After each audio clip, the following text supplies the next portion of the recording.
Good morning, good evening, and good day to everybody out there. It's Patrick here, Mancunian Way, Blues Down Under, the first one for 2026. Really glad, really happy to see you all. Hope everybody is doing well. Apologies for my missing in action over the last few weeks. I've been away on a bit of a holiday and, just been enjoying myself for a nice start to the year. Good to see everybody. Hope you've been well. If you're on Stateside Blues yesterday, of course, big up yourselves. I hope everybody was doing well. Glad to be joined again by Rich, mate. Blues Down Under back again. Looking forward to kicking off the new year with you, mate. Hope things have been well your side of the city. Yeah, no, very good. Yeah, just a bit busy start to the year, but it's been nice and sunny. And apart from the Sharks, I think that's been the only problem up here. It's always Sharks sunny in Longreach, isn't it, mate? Yeah. So So, no, all good.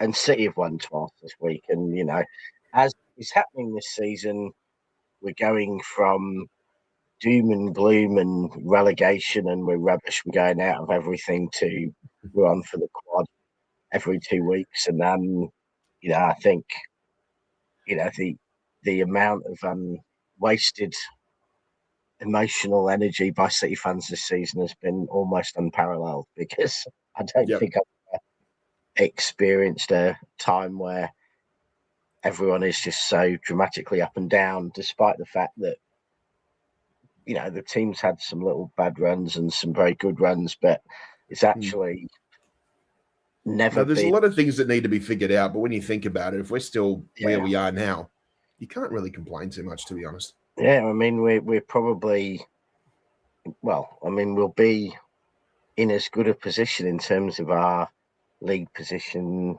what's happening in the Champions League, etc. We're not far off in as good a possibly better position in actual factual sense of where we are than we were in the treble season.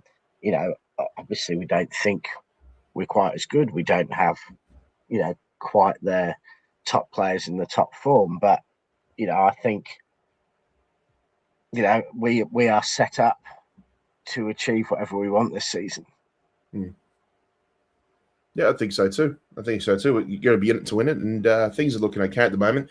Before I quickly go through the chat series in the building tonight, I just wanted to establish something myself, and that was after the derby.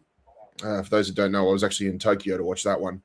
I've come to a rather startling realization now that I simply cannot watch derbies unless I'm back in my hometown.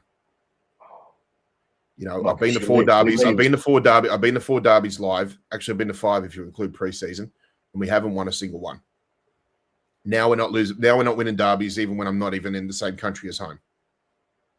So from now on, if there's ever a derby approaching, just pull me up on it. Ask me where I'm going to be, because sometimes I don't know, even leading up to it, and just make sure that I stay the hell in Sydney, okay? Because so far as I'm concerned, if I'm not staying, if I'm not at my home pub, we're going to lose the derby. We're going to lose miserably. So I'm going to leave it at that. I'm not going to say I'm responsible for the derby loss, but I think going forward for the health of most Blues out there, I think it's best that I just stay home for that one anyway. If we can keep you at home for derbies and Martin just at home for football, as in not leaving the Etihad. He's welcome to go to the Etihad. He just can't do away days. Yeah. So if we can keep Martin at the Etihad, you at the pub, that's probably worth another 10 points to see this season. Are there any tolerances to away days for him though? Like, can we allow him, like, if we play a cup match, say Stockport or Rochdale or something like that? No. Not even Greater Manchester. He can't even go to Southampton when they're the worst Premier League team in history and us win. You know, he can't go to FA Cup finals when we're 4-1 on favourites. You know, he can't be trusted. Yeah. You know, he's already cost us a number of points this season. So, you know, just admitted you've cost us 3 points. I dread to think what would happen if Martin went to Old Trafford and you were there as well. We'd probably be like 10, 15 they'd get. You don't think there's a possibility of a double? You don't think there's a possibility of a double negative? Yeah, maybe next season we'll try an experiment. When we're like 7, we'll need to wait till we're 7 or 8 points clear in the league, and then you can go and experiment. Yeah, because they do put derbies late in the season. You can't even run the possibility of a dead rubber, like, you know, leagues almost or if not completely wrapped up, and then you're playing it. Yeah, they don't. Well, we've had a couple of those. We had the one where we won the league next week when West Brom beat them at Old Trafford. You know, well, less said about that, the better, because we should have won that. But that was pretty much a dead rubber. Yeah, true. All right. No, you're right, mate. I'll just see who's in with us this evening.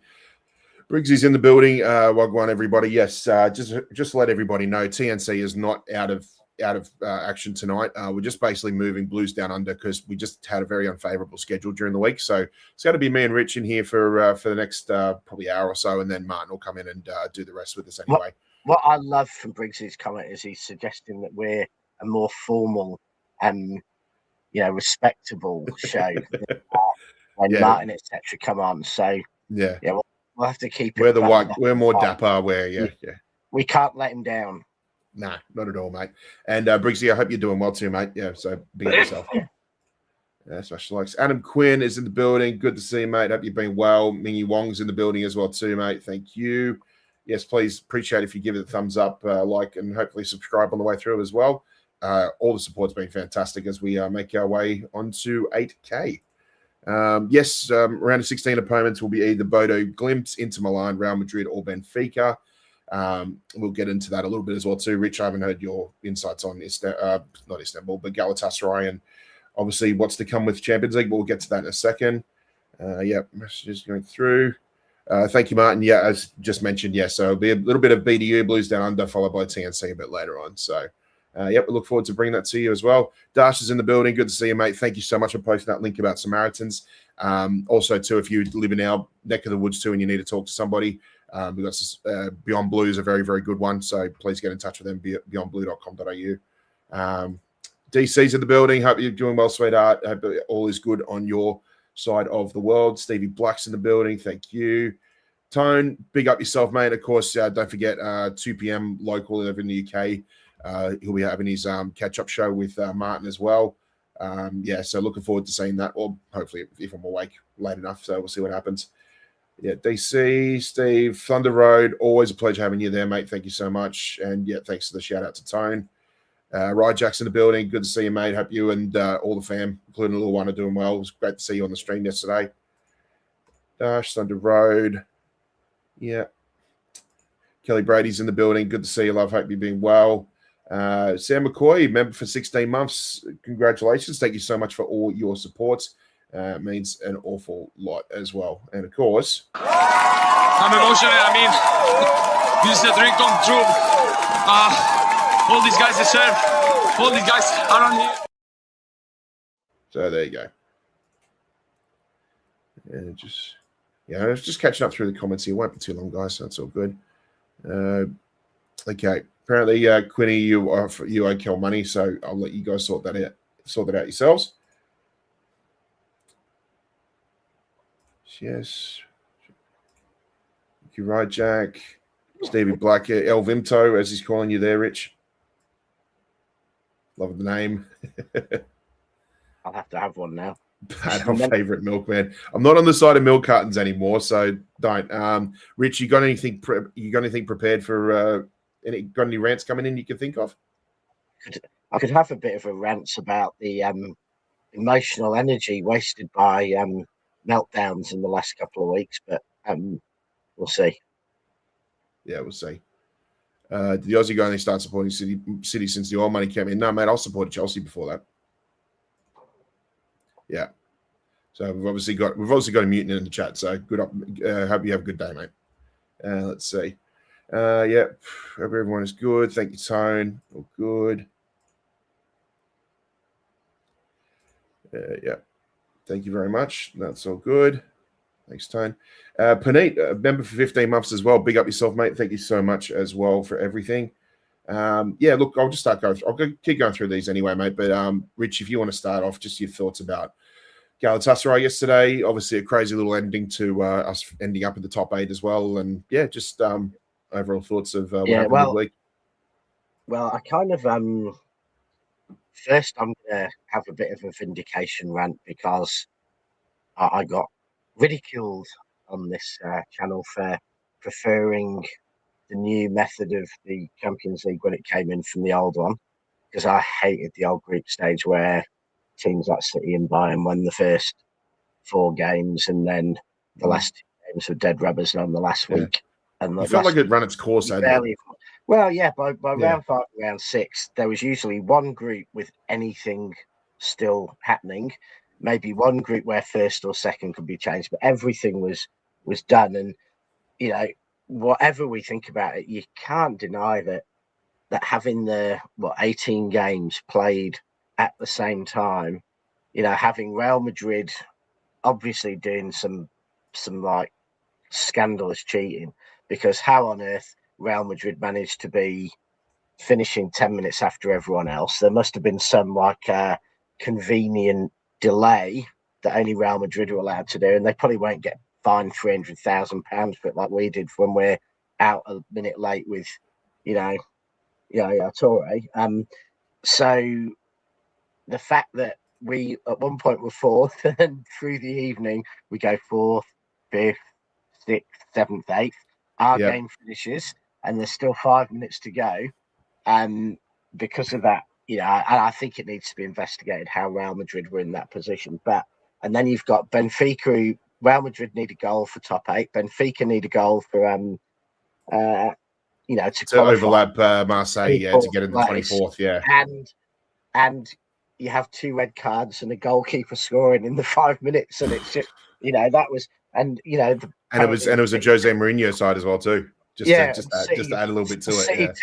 The City team watching it in the changing room. I mean, that it was pure excitement. There was jeopardy for at least 20 clubs, and that's kind of what you want. You want excitement. You want to actually, you're not just watching City 2-0. You're thinking, is 2-0 enough? And then you're slowly watching, 4th sliding down and going down to 8th. And it was, so I think credit to UEFA. They've managed to change what was a really boring, awful group stage that was just not really worth watching. They've managed to change it into something which actually, gives the fans some excitement.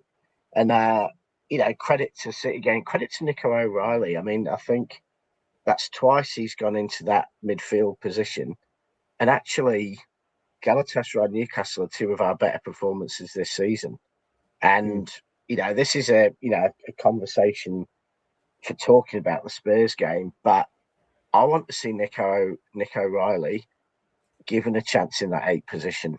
I want to see him playing in that midfield alongside Nico G or Rodri. I don't think at the moment Foden and Reinders are smashing that. And he's a good passer. He's very physical. And I think especially against Spurs where they've got a double pivot, I'd like to see us give it a go.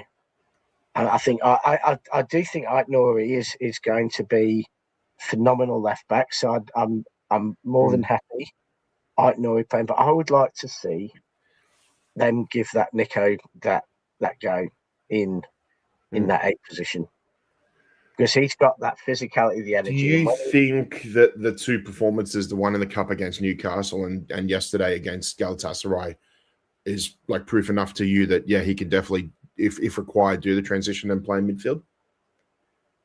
I think he definitely can, and I think if you put him 8 and you play Nico G or Rodri, you're not giving him the same responsibilities you did last night or Newcastle. You're giving him less responsibility. But I just think that if we think we need Elliot Anderson there, then we need that physicality.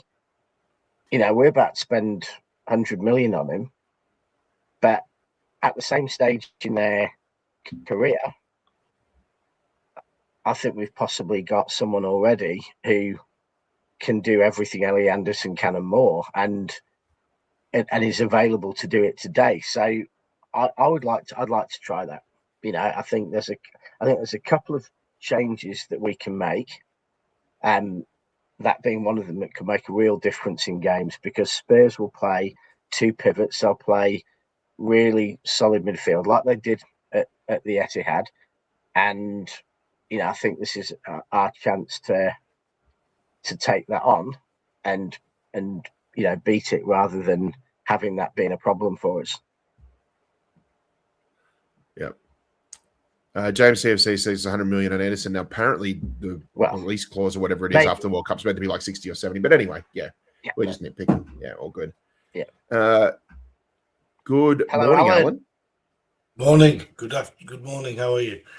I'm good, thanks, mate. I know I might have been missing in action, but it looks like you've been missing the SPF 50, mate. You okay? Yeah, fine, mate. I'm absolutely fine. You got caught out in the sun a little bit. Yeah, I've been out in the sun because, as you know, it's been very, very hot down in Melbourne. It's been so hot in Melbourne, it goes through your wall. That's the suntan he's got just through his wall in his house. Yeah, okay. No, I think the fact that he just moonlights on so many channels, maybe he was just a bit embarrassed to actually come back home. Oh, hello, lads. Hello, lads. I hope you've been well, mate. Yeah, just I suppose at the end of the day, it's like you might look a little bit red, but at least you're countering it with a traditional black shirt, just like our away colours. Well, it's actually a navy blue shirt, but there you go. Oh, it looks black on this. Yeah, from here. Yeah, I know. Mate, thoughts on Galatasaray and obviously getting through and a bit of a crazy ending to that match day yesterday?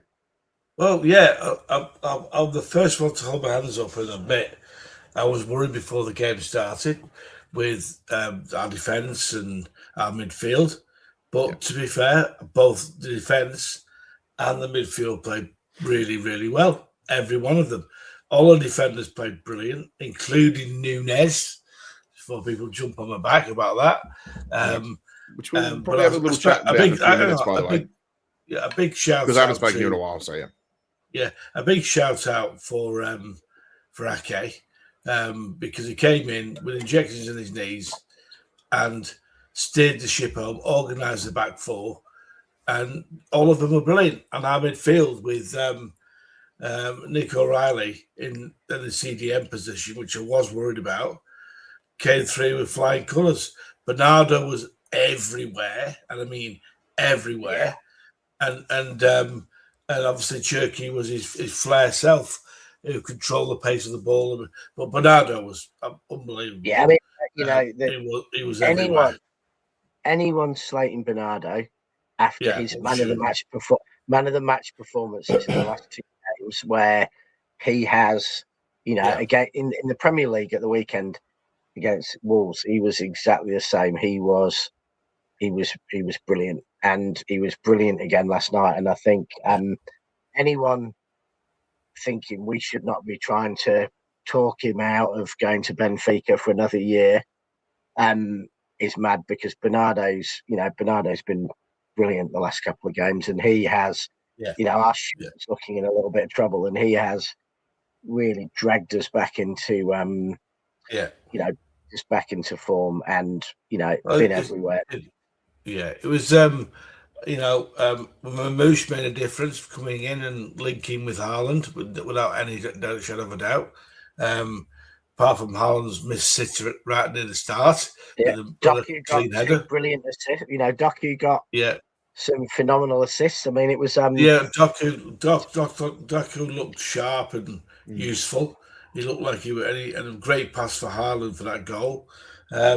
He's certainly better when he plays in the middle than he is out wide for me. And Kuzanov did a great job too, didn't he? We've got a problem with Kuzanov, because we've got to find a place for him in the side, because but it's a nice problem. I would say probably not far off 10 times he out sprinted an attacker to get the ball, and we haven't had that since Walker, and that makes such a difference. Like, had we, not saying against them, but had we not had Kuzanov playing in that game, they would have got behind our defence a few times. Of course. And I said this: we have to replace Walker's pace. I'm not saying we have to replace Walker's pace at right back, but we have to replace his pace in the side, because playing that high line, the difference Kuzanov made was that they had 5 to 10 breaks, got behind our defence, and he stopped everyone before there was a chance. And none of our other defenders could do that. They have to rely on the offside or getting the ball at source. So we've got to find that chance now. Short term, for the next month or two, I think that's Kuzanov and Gray. That we can play them as a centre back. They're now eligible for Champions League. Same with Semenyo as well. But I do think I think there's a point where in big games, however well he's playing, that we might have to consider Kuzanov right back.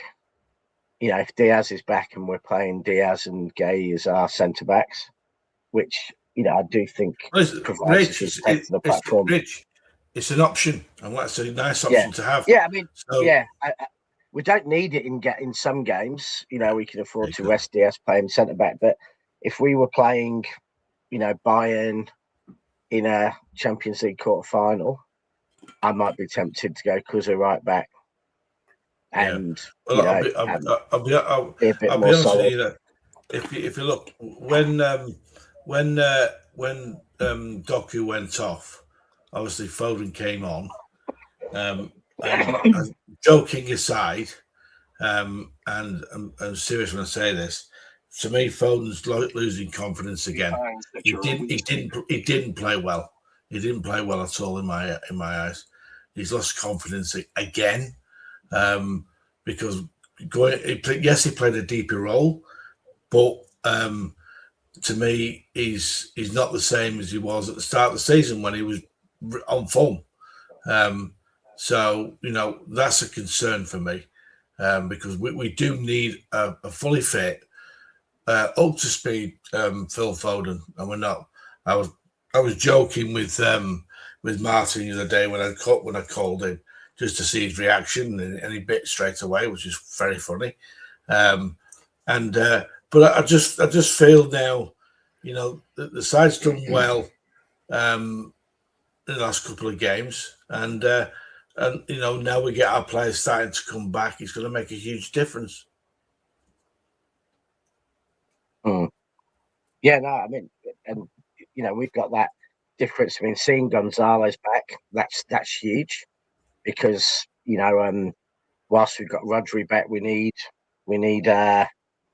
Rodri to be allowed to play his way back in and not get overplayed. So, we're heading to a place hopefully soon where, apart from the two Croatian lads, we've got the squad back full, and we can start to give players a bit of a rest because I thought it hasn't brought Foden's form back immediately, but you could see that just that Haaland looked having had a game off.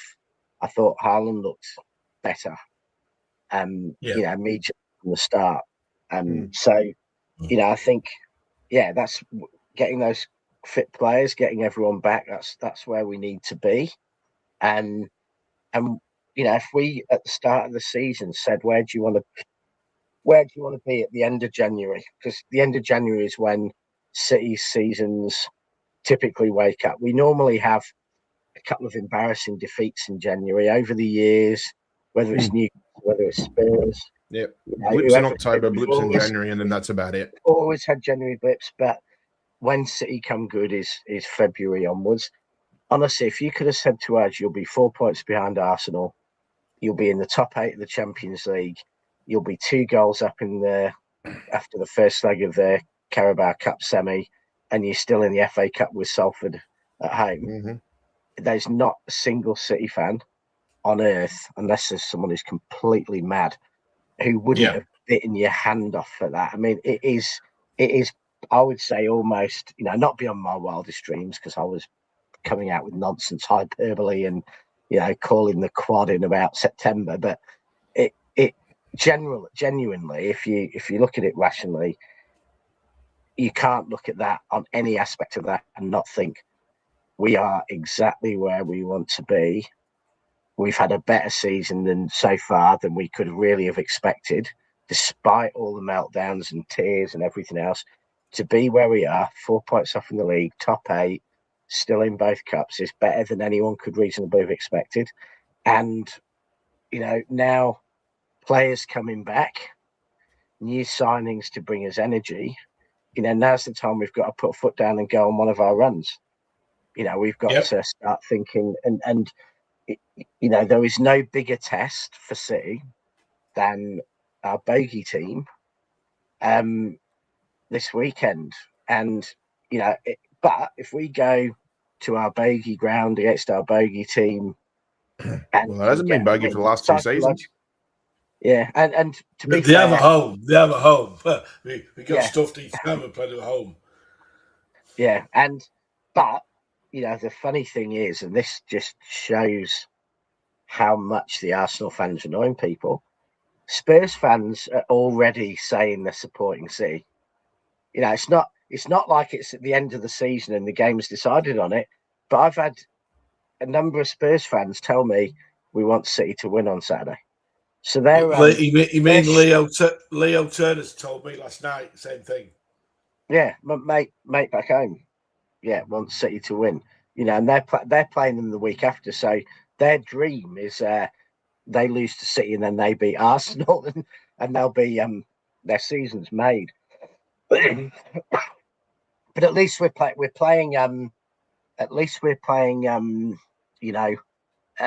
Premier League Spurs, not Europe Spurs, because it's fascinating to see how bad they've been in the Premier League. Yeah, in the Champions League, they're 4th. They've conceded less than a goal a game.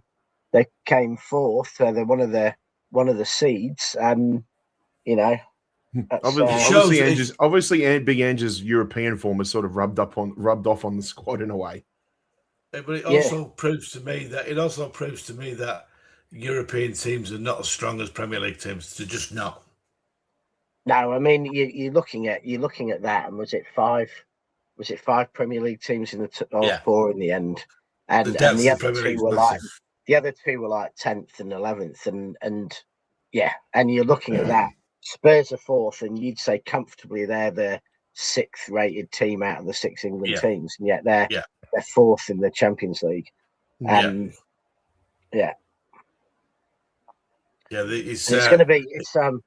It's a great game for City to have, because it's the sort of game, if we go there, we win. Especially with the fans, it will make such a difference, because fans are always nervous about Spurs, and so it's a perfect game to go and set ourselves up for an even bigger game and an even bigger bogey situation for City a week after.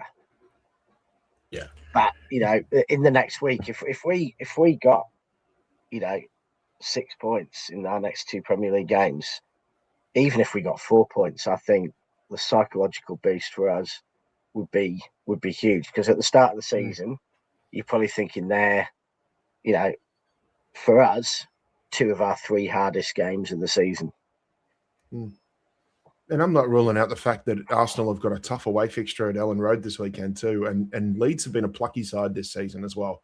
They seem to have a game plan. They do know they do have that confidence in knowing that they can compete with the big boys. So do not rule out anything happening between Leeds and Arsenal this weekend either. Well, they're not a little side, are they?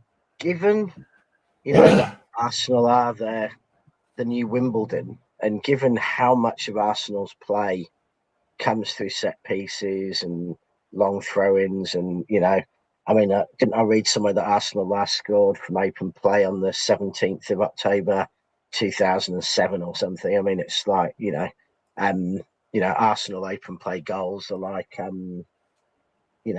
Rico Lewis right back man of the match performances. So I think that I think they may not find it that easy. I think Leeds can be a bit physical. They've got some big lads. Lot of long ball Welsh players in that Leeds team. So they could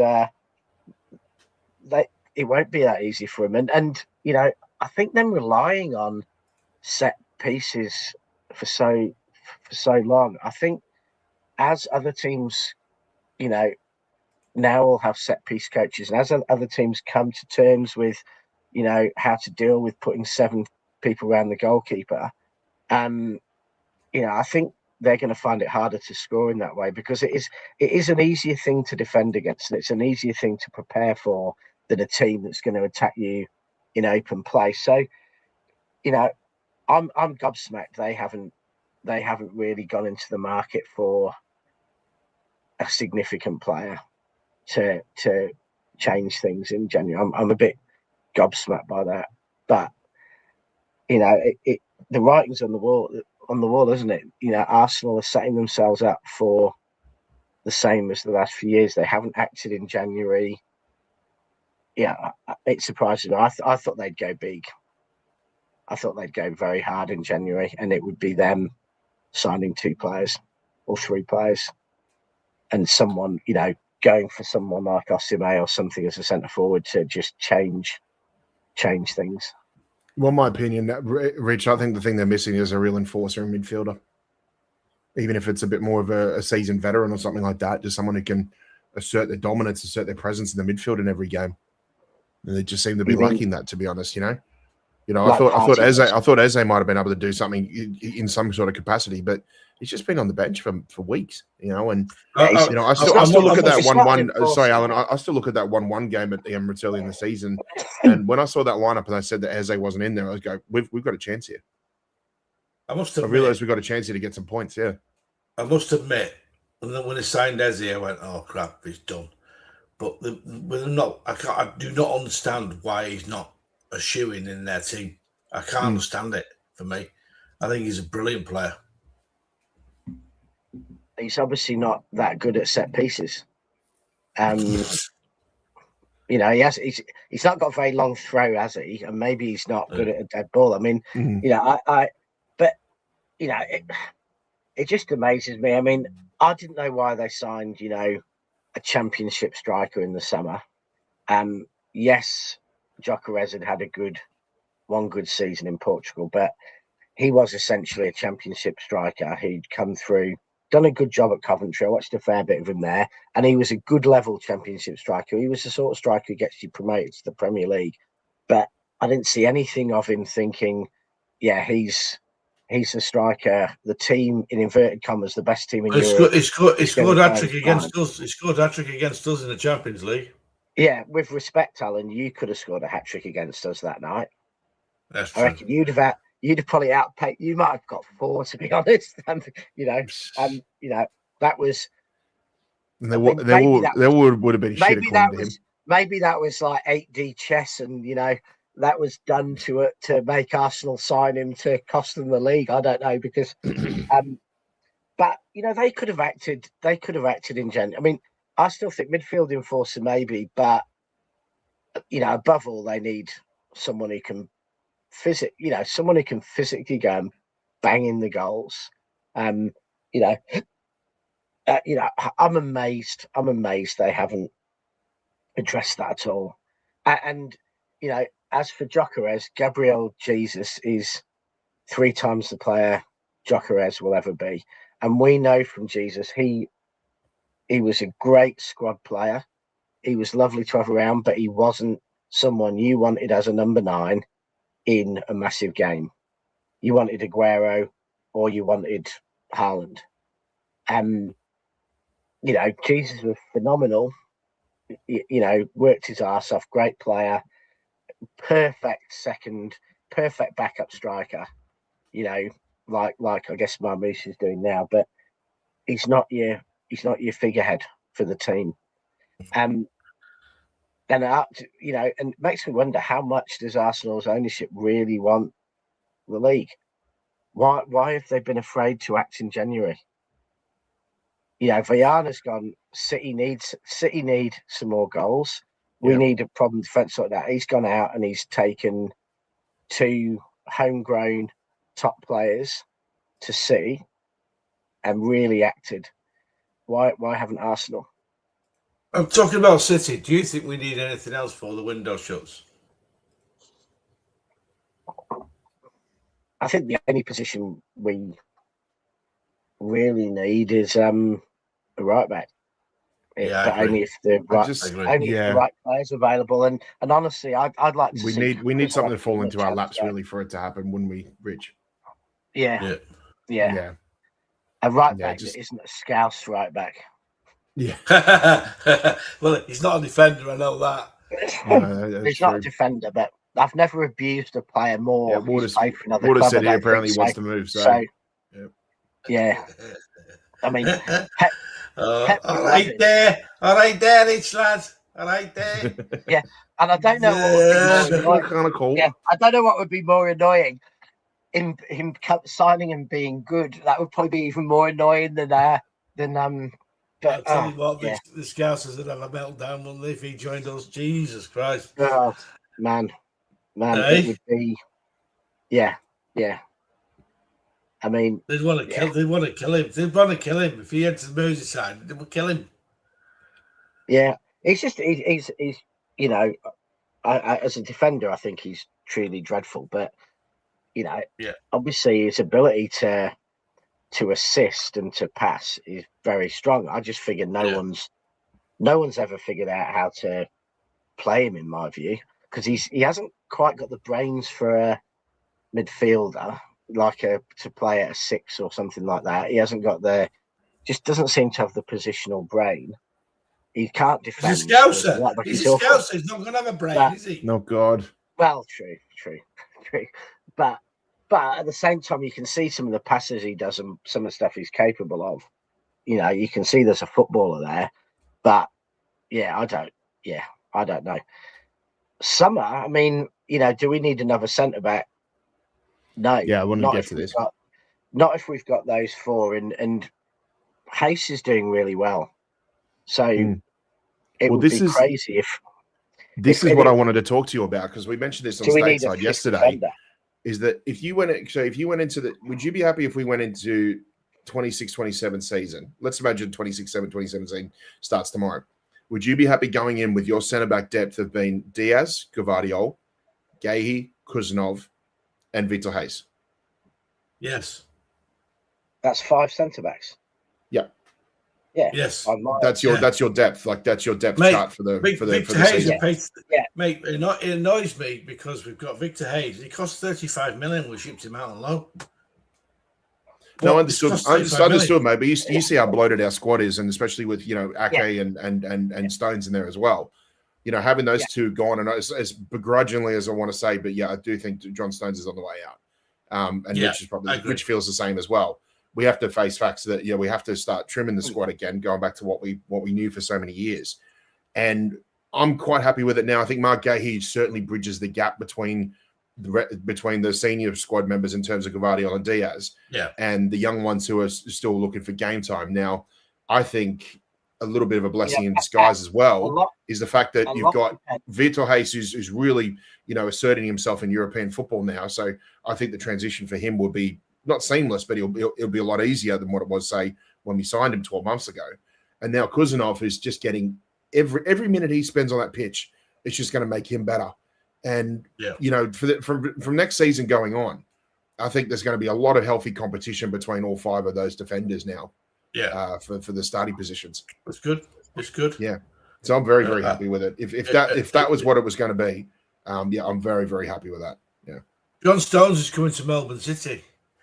Are you going to move down here, Rich? If John Stones arrives, I'll fly down for his debut. That's for sure. I'll get a season ticket. Pat, I think how many centre backs we need depends on the fullback situation, because we had 5 in the treble season. We had 5, real first team centre backs, and some people were worried it was too many. But most of that season, one of them played left back, and quite often one of them played right back. So there was never any problem with game time. There was never any issue. And if we go into next season with O'Reilly, Nunes, and Aït-Nouri as our 3 centre-backs, none of whom are defenders. Let's be clear. None of them are defenders. They're all midfielders masquerading as defenders. Then 4 centre-backs would be way too low. I'd say we could afford 5 or 6. If we go and sign a proper... Well, that would be 5. What I mentioned before was 5.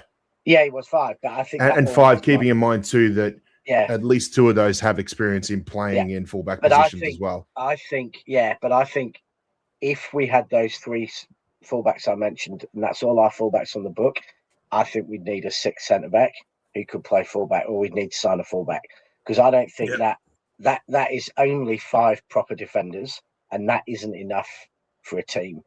But if we signed a proper right-back, and by a proper right-back, I don't mean Angel Gomez or a winger masquerading as right back. I mean a proper right back. Like say Gavario Reed from Feyenoord that would be interesting. We can probably go with 5, but I'd almost be tempted to keep Max Lane around, or one of the other kids as a squad player, play them in the cups. If you were going with that, and if we don't have fullbacks. Because we always believe that's what it should be, shouldn't it? Like basically the 5th or 6th, or the bottom. So with all lack of a better term, like the one that you might say bottom of the list, should be an academy player, someone who from time to time gets an opportunity just to, just dip their toe in the water and just get some senior match time, game time experience. Yeah. So I say, So I was fairly. What about you, Alan? Yeah. No, listen, I agree. We've got a few going out this summer, and we've got to bring players in. Hopefully, some English ones as well, because we do need homegrown. I think the quota's down, so we need to make sure that happens. I hope Mamouche doesn't go, because it'd just be money wasted. Someone mentioned it there that he might go, but there's a few like Aki, Stones. Obviously, Bernardo might go, but I've got a feeling they might extend him for a year. Cover. I'm not ruling it out. I'm not. Well, I'll say we won't know how much we miss him until he's actually gone. Yeah, he doesn't. Because he does a lot of work. I think in his heart of hearts, he doesn't really want to go, and I think he wants to go when he feels he's not. But I think this season he looks to me like, being captain and the way he's played the last couple of games, he doesn't look like a player who doesn't want to. He's found a new sense of enjoyment. And I also think too that it's just like they gave him that captain's armband. I think, just for one season. I think he might want to. I think he might just want to stay around just a little bit longer. Yeah, I'm not sure. You've seen the way he plays. He's good enough. He's good enough for another season in English football, and then next season, it could be Song.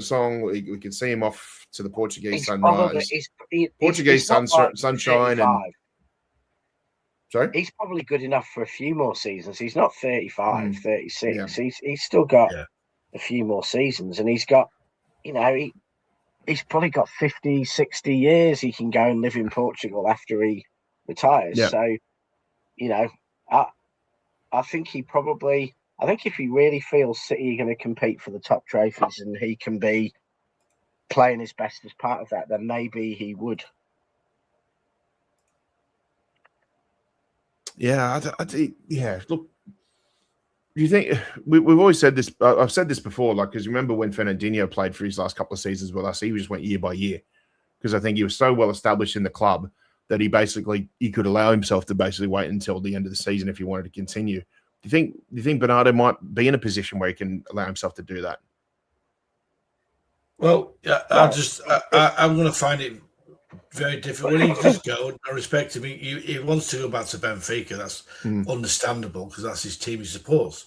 I would have loved to have seen Bernardo's and Diaz's reaction in the changing rooms watching the Real Madrid game against Benfica. I bet they were jumping up and down because I must admit that was just pure football to watch. That was brilliant. That was just superb. It was a cracking header by the keeper, unbelievable. But that's what football. That's why we all love football when you see things like that. But Bernardo going will be hard because he's going to be really hard to replace because he just does the donkey work as well as, and he's got that bit of bastard in him as well, which I do like. Yeah. I just have a feeling that Bernardo stays one more year, he will become City's most Premier League appearances because he's going to be a handful of appearances behind David Silva at the end of this season. Yeah. He'll be Pep's. He'll be the player who's played more for Pep than any other player. He's got one more year for the 10 years, and I think the 10 years, 10 years will secure him a statue because I think he is up there with the players who've got that. So I don't know. I can see him staying. I'm also thinking too, just another thing, like at the end of the season, I think it's a bit awkward when you try to send two players off at the same time. Because Stones and Bernardo, it's like the floor should be for one person and one person only. So I'd like to think Bernardo can stay for another year, and then John Stones can just come out in his crutches and his moon boot. Because as much as we love him, that's also what we know him for. Patrick, you're gonna have to console Rich in the pub when you're watching Stones retire at City and disappear. Oh yeah, of course. We'll be consoling each other, mate. He's going to be in tears. Eh? Oh yeah, we will be. Yeah. It's going to be a sad day. Very, very sad day. Yeah. Well, once they build the Angel of the Northwest, that 100-meter statue in Rossendale, which is going to look down on Manchester of Johnny Stones in his cagoule, then No, I thought it was going to be the goal he scored at Old Trafford where he bollocked the ball into the net. Just gave it a good girl doing this with zippy right to the top. Yeah, there it is. Actually, hang on. You see it on that flag in the background there. Yeah.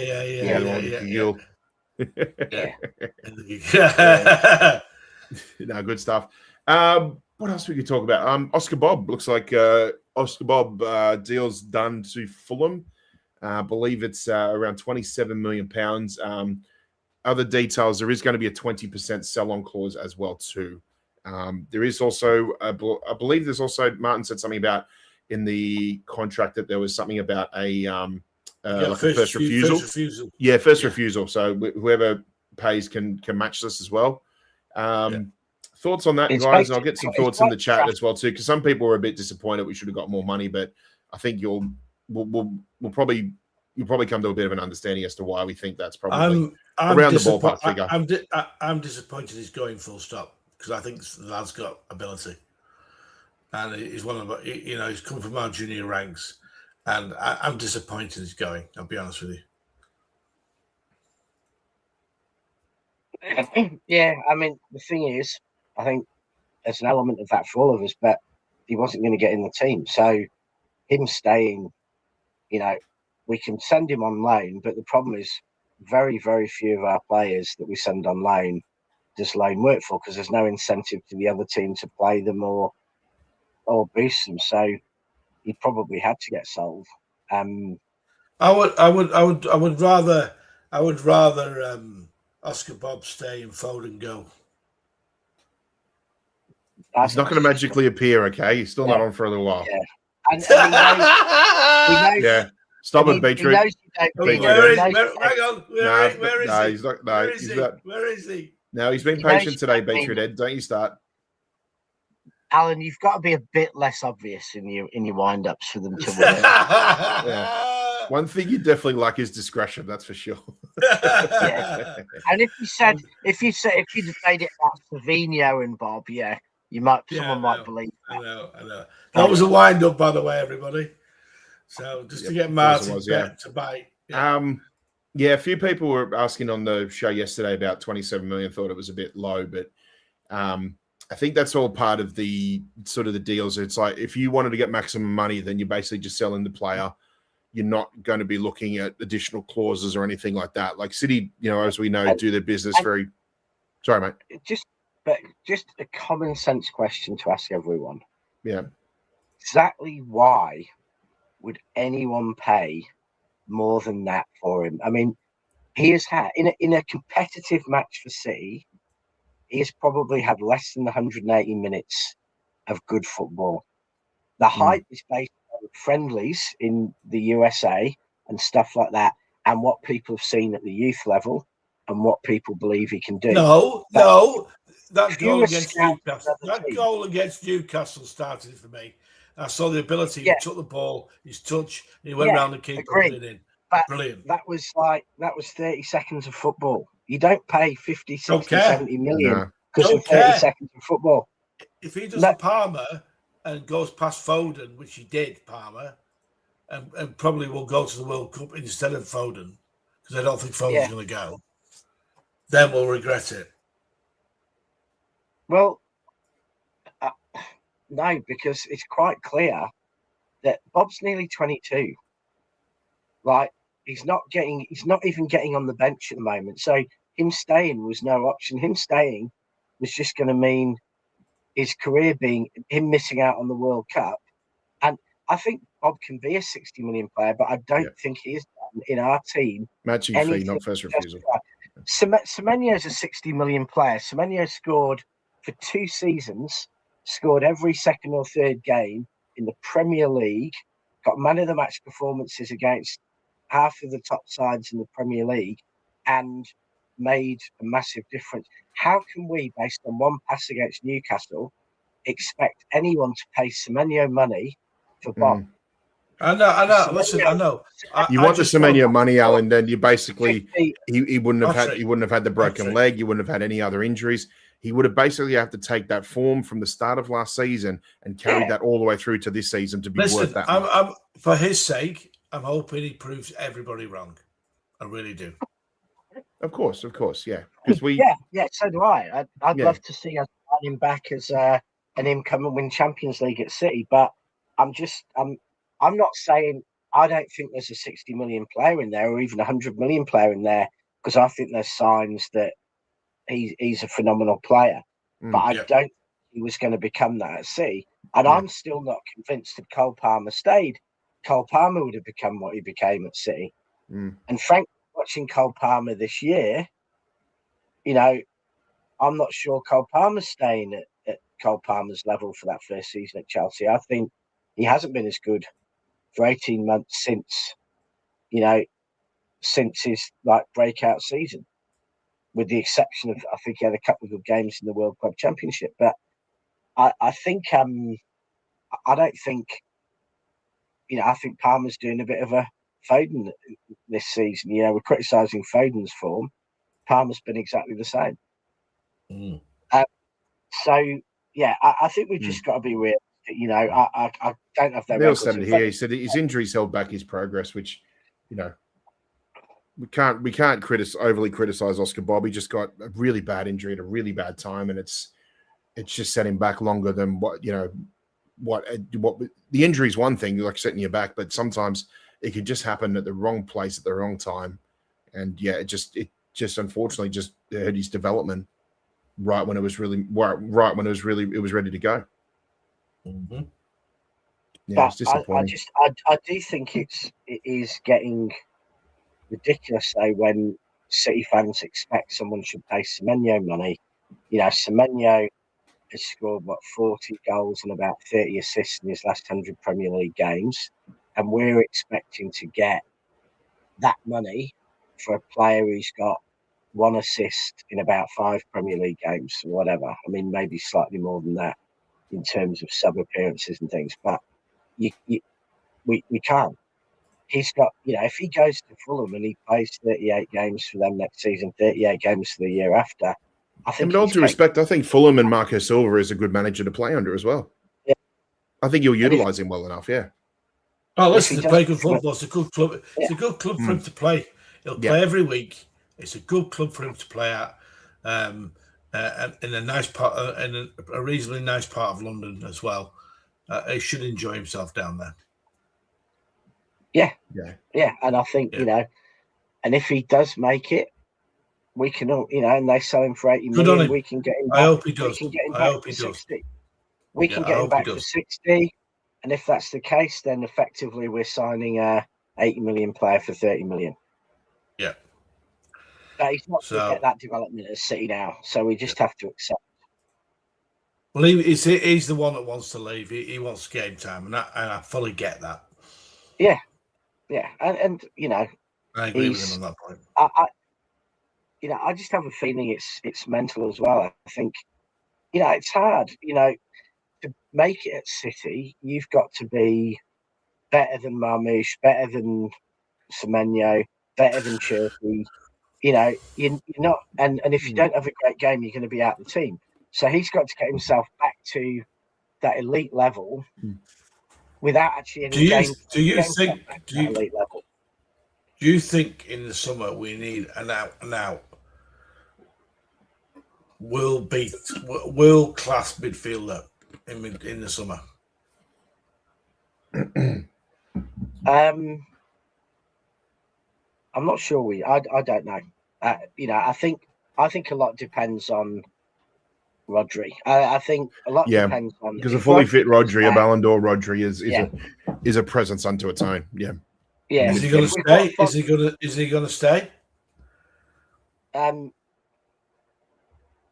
Remains to be seen. But if Rodri decides he wants to leave and we sell him, we need a world-class midfielder.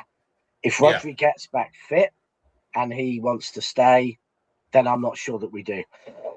Because as soon as you've got a fully fit Rodri back to his best, then suddenly, I think we're going to have Nico Riley, we're going to have Reinders, we're going to have Foden, we're going to have Nico Gonzalez, we're going to have Bernardo, we're going to have Cherky. We're going to have all of them possibly playing for 2 positions. So suddenly your midfield looks really big.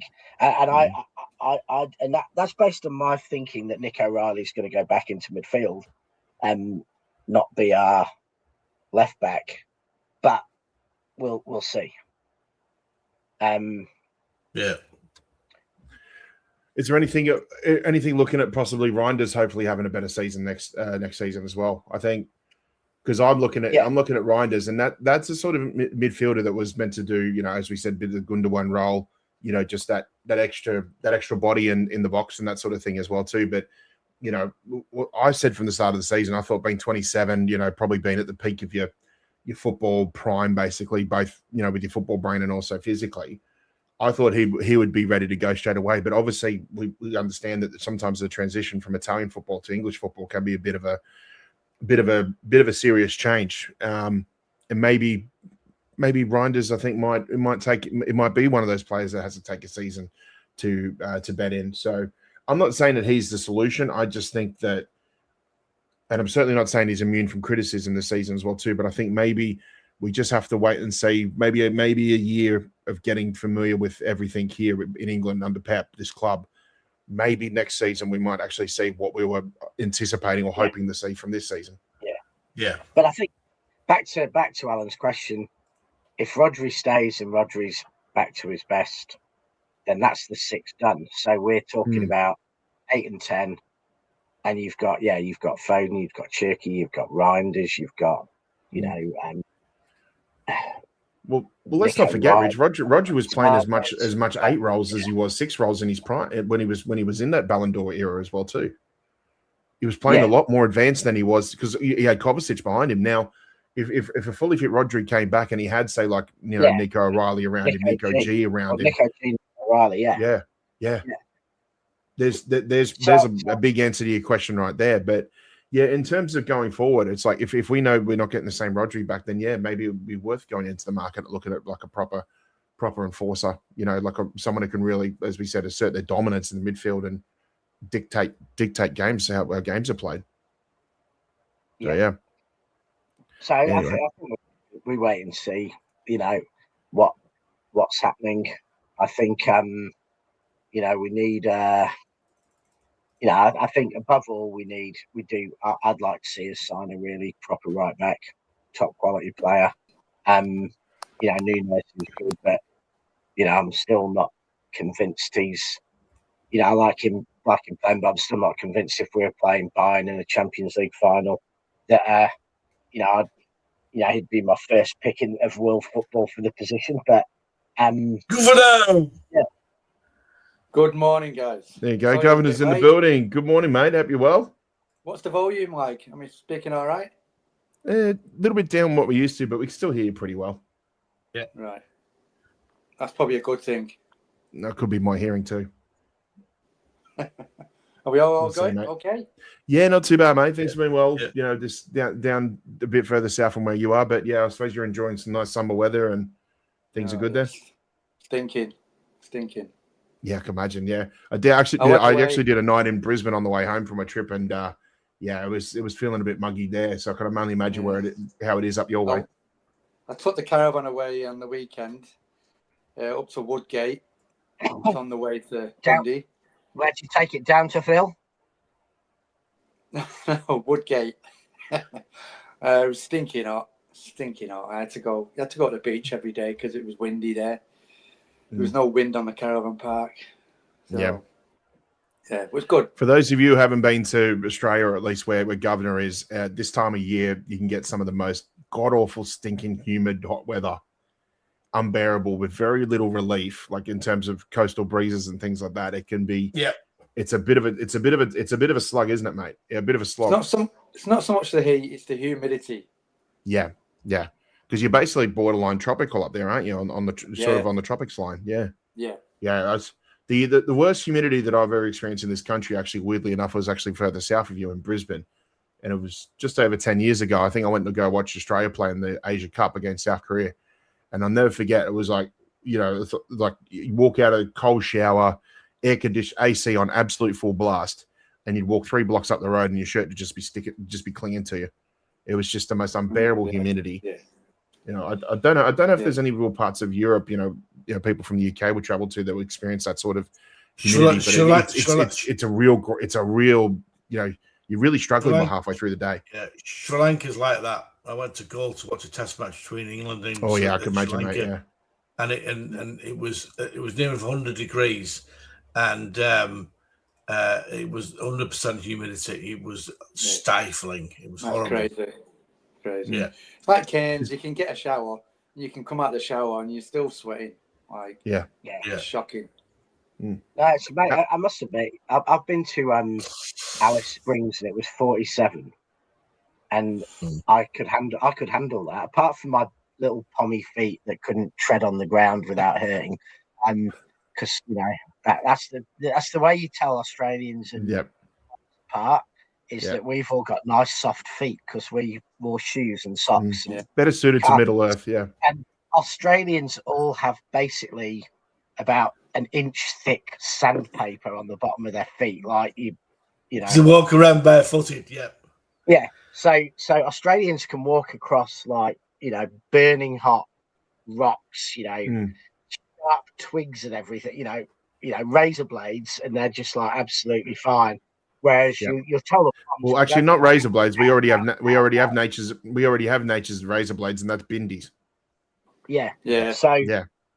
yeah. So That's but, torture. you know, That's torture. I I'll can take handle the hot tarmac over Bindies any day of the week. Bindies. I could handle 47 degrees, but for me, the worst place you go is like Singapore or Bangkok or any of their Southeast Asian cities where it's 28 degrees, but it's 99% humidity.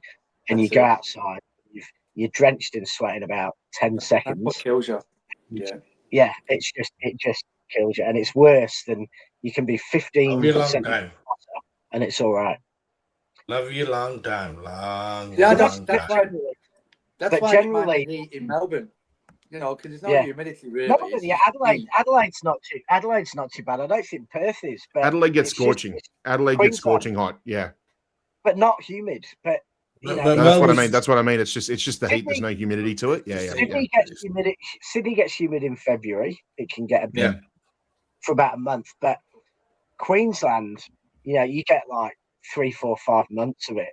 I mean, I think Queensland probably has the best winter in the world. Like the winter, Yeah. some Average sunshine. 25. Yeah, Yeah. it's just the winter. Oh. You could not pick a better place in the world, but I couldn't handle the summer. Yeah, the amount of people I've met on my travels who say like, "Oh, when's the best time to go to Australia?" I go, "Dead winter." They go, "Was it cold?" And I go, "Well, not compared to the rest of the world." Mm. And I said, "And if you want to go enjoy some summertime, Cairns is only a 2 or 3 hour flight away. It's 30 degrees all year round." That's what I've always thought. In England, they all go to Tenerife or Gran Canaria Yeah, or Fuerteventura for every the year. winter, get the mid-20s. That's where Yeah. you all Yeah. go. And Yeah. I've done it myself. You know, And they're Well, all I like know- that for 2 yeah. weeks. Like that. eh? Will- I know, Alan. You've got a few trips to go see Sticky Vicky. Don't worry. Yeah, you Will- go to Bobby's in Tenerife. Yeah. Yeah, Just be perfect. Face was yeah, the same color after he walked out with her. yeah. Yeah. Brilliant. Just quickly, guys, got a super chat here from Formidable Centurions. Alan, what do you think of Nunes' performances? The floor is Listen, yours. he's massively improved. He's done really well, and I can't complain. He's done the job, but do we need a right fullback? Yes. And you say that because A we do. professional right fullback is better than Nunes. do you also think that we need one just for competition as well? Yeah. No competition. He'll be first choice there, a right fullback, and then you've got Nunes who can play there. True. But I think if Nunes keeps on Cousinov this, will be- if Nunes keeps on this role, Yeah. it's his position to lose. Yeah. Well, it's only Yeah, like I- Delph. It's only like Delph did. He did really well at fullback, and he did. Yeah. Zinchenko was I good think too. Cuz will be the future right back though. Yeah. If we were starting again away at Bayern Munich next week, I'd want Cousinov to start right back. Yeah. See, I'm He's not the future sure. right back. See, I'm not sure. I don't know if I might still have Nunes out there. No, I suppose- I think It's when we play the elite teams at the end of the season, we cannot afford to only have 2 defenders on the park. We have to have either our right back or our left back has to be a top class defender, so that when we reposition in attack, we can have 3 top defenders, 1 left, 1 right, 1 centre, to keep the defence solid. And for me, we've got 2. You know, I think in Nouri and O'Reilly, we've Yeah. been even stronger left back than right back this season. And at the moment, you know, if Guardiola was fit, maybe we'd have Guardiola or Gay left back, and we'd play Nunes, and we'd have our 3 rock solid defenders, left back and centre backs. But at the moment, for me, it would be Cousinov right back. You know, if we're all fit, Diaz and Gay, and you know, we'd have Nouri or O'Reilly marauding up front on the left. Because I think Rich, I think the future centre backs I would like to see would be Gay and Guardiola. How old's Diaz now? Oh, wait, he was 24, no, 23 or 24 when we signed him, so he would be about 28. he'd be about 29, 30. He'd be See, close to 30. Isn't he I prime, think the isn't he? future would be Gay and Guardiola. You know, but Diaz is obviously Because they're about the same age, I think, aren't they? Yeah. Oh right, They're both So, around yeah. 23, yeah. I think the left backs is sorted because you've still got the option of Gay here as well and Guardiola, whatever. There's options there for the left. Like Alan's right, the right back. We probably do. I mean, I see 28. Cuz there myself, but we probably do need a backup. Yeah, because I just think that City's best has always been when we've had at least 3 proper defenders playing. That's what Walker gave us. Walker could go to centre back, but when he was playing right back, and we had, whoever it was, Laporte and Diaz, Stones and Diaz, whoever it was, even when Cancelo was playing, we had 3 proper defenders, and Cancelo would be up doing his thing, and when there was a counter attack, we had a top quality right side, top quality left, and someone in the middle, and that's what Kuznov will give us. And it was earlier against Galatasaray yesterday. They got past our defence 5, 6, 7 times. Every time Kuznov out sprinted the attacker, got the ball back, and the attack was stopped. And that is something we haven't had since Walker. And at the back end of the Champions League, it's something we need in the team, so that he can run down Vinicius, or he can run down Rodrigo, or he can run down Mbappe and stop them when they get past the high line. And therefore, we've got to figure out how to play him. Now, if Diaz is back, I'd like to see Diaz and Gay at centre-back this season to give us real solid centre-back experience, and therefore I'll play right back. Sorry, Nunes. Nunes can play right back in most of the Premier League games, in cup games, but for those Arsenal games, those Real Madrid games, those Bayern Munich games, I want, Kuznov right back. And I love the way Pep in games sort of experiments little bits, like putting O'Reilly in the middle. I know that's his proper position, but he's not going to be there. But it's an option, and he's done well in there. He'll always be left back, but he's got that option, and he's played him there, had a look. So I think, he's got options now.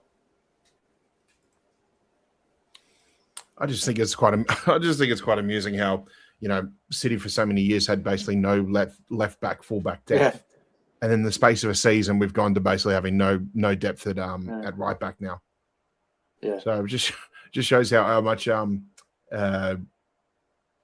Walker was so important to the right side of our defence, for so many years as well.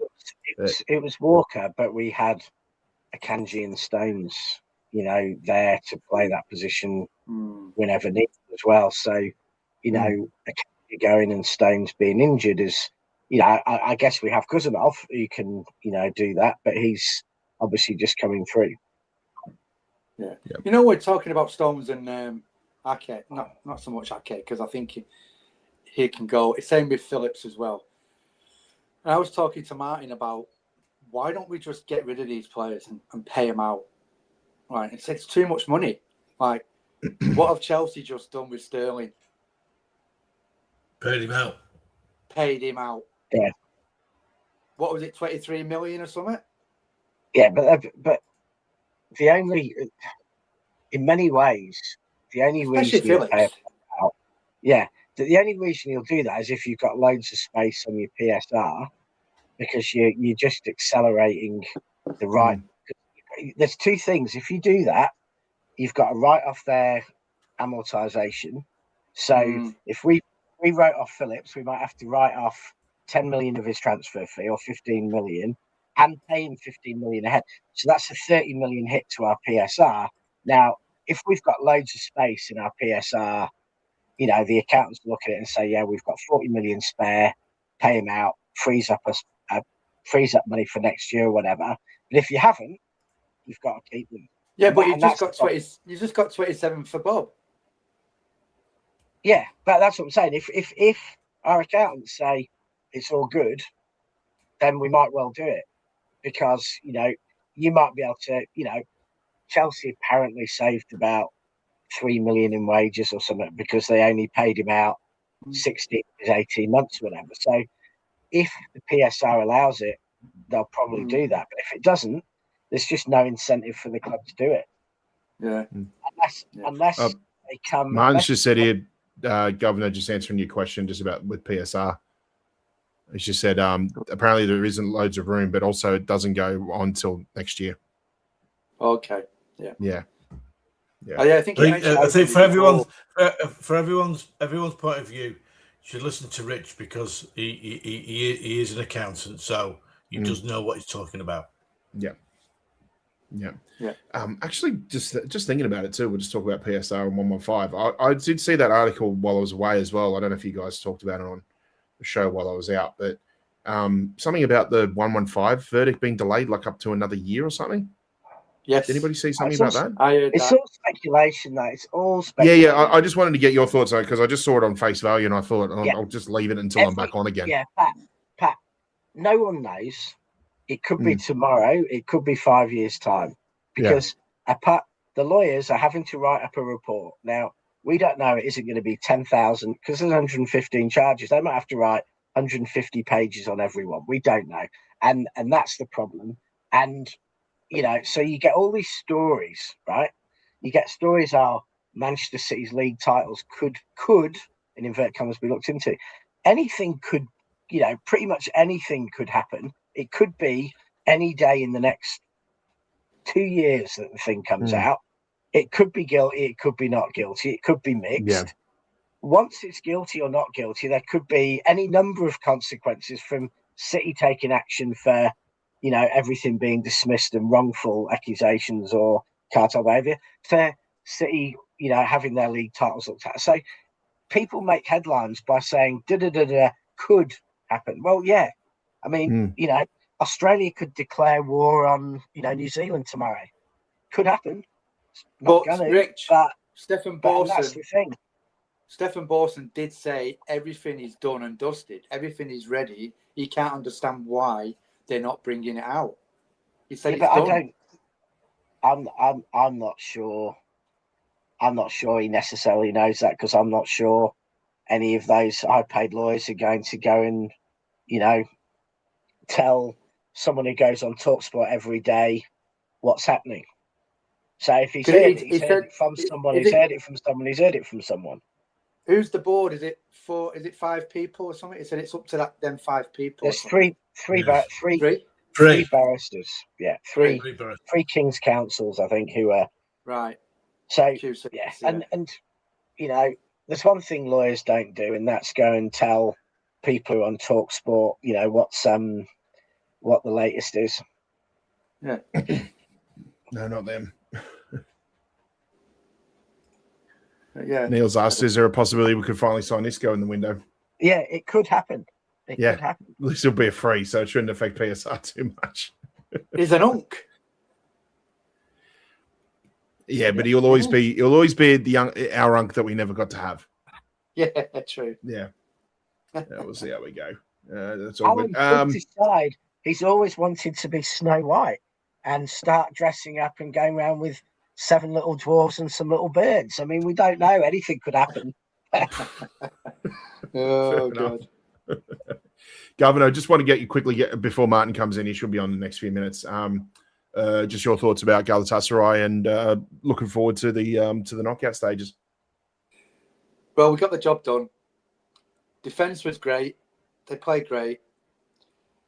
When Doku was, I'd give Doku man of the match myself, but when Doku went off, the threat had gone.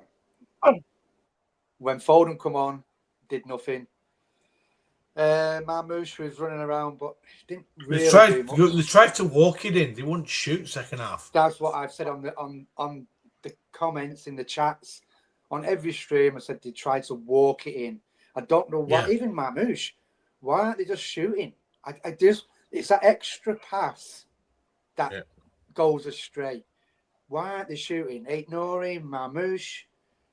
It was frustrating that they didn't take a shot. Yeah, I think one of the issues, honestly, was at halftime we were in 4th place, and Galatasaray were in 20th place. So I think going out second half, there were 22 players on the pitch, all thinking have that mentality, though, Rich. No, but it's the reality of the game. Is if Galatasaray know that at 2-0 down, they're through. But if they go 3 or 4-0 down, they're in trouble.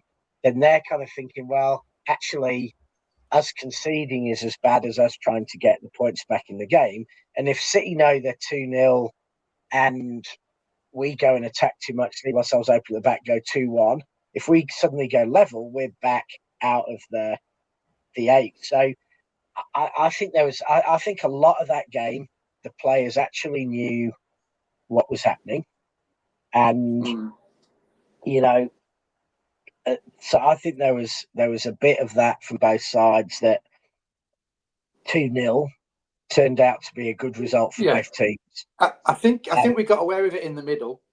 I know O'Reilly played all right, but if they had a decent midfield, we might have struggled. I know Bernardo was everywhere as usual, but if O'Reilly could have got steamrolled there if there was a decent midfield. Other than that, when they did, Cuzza cleaned it up every time. Yes, he did. Yeah, every game was growing, isn't he? Cuzza and Osimhen kind of gave me a little bit of like the Mangala against Diego Costa sort of vibes as well, or Mangala against Ibrahimovic sort of vibes. There was some proper man marking there, but it was also very, very bullish as well.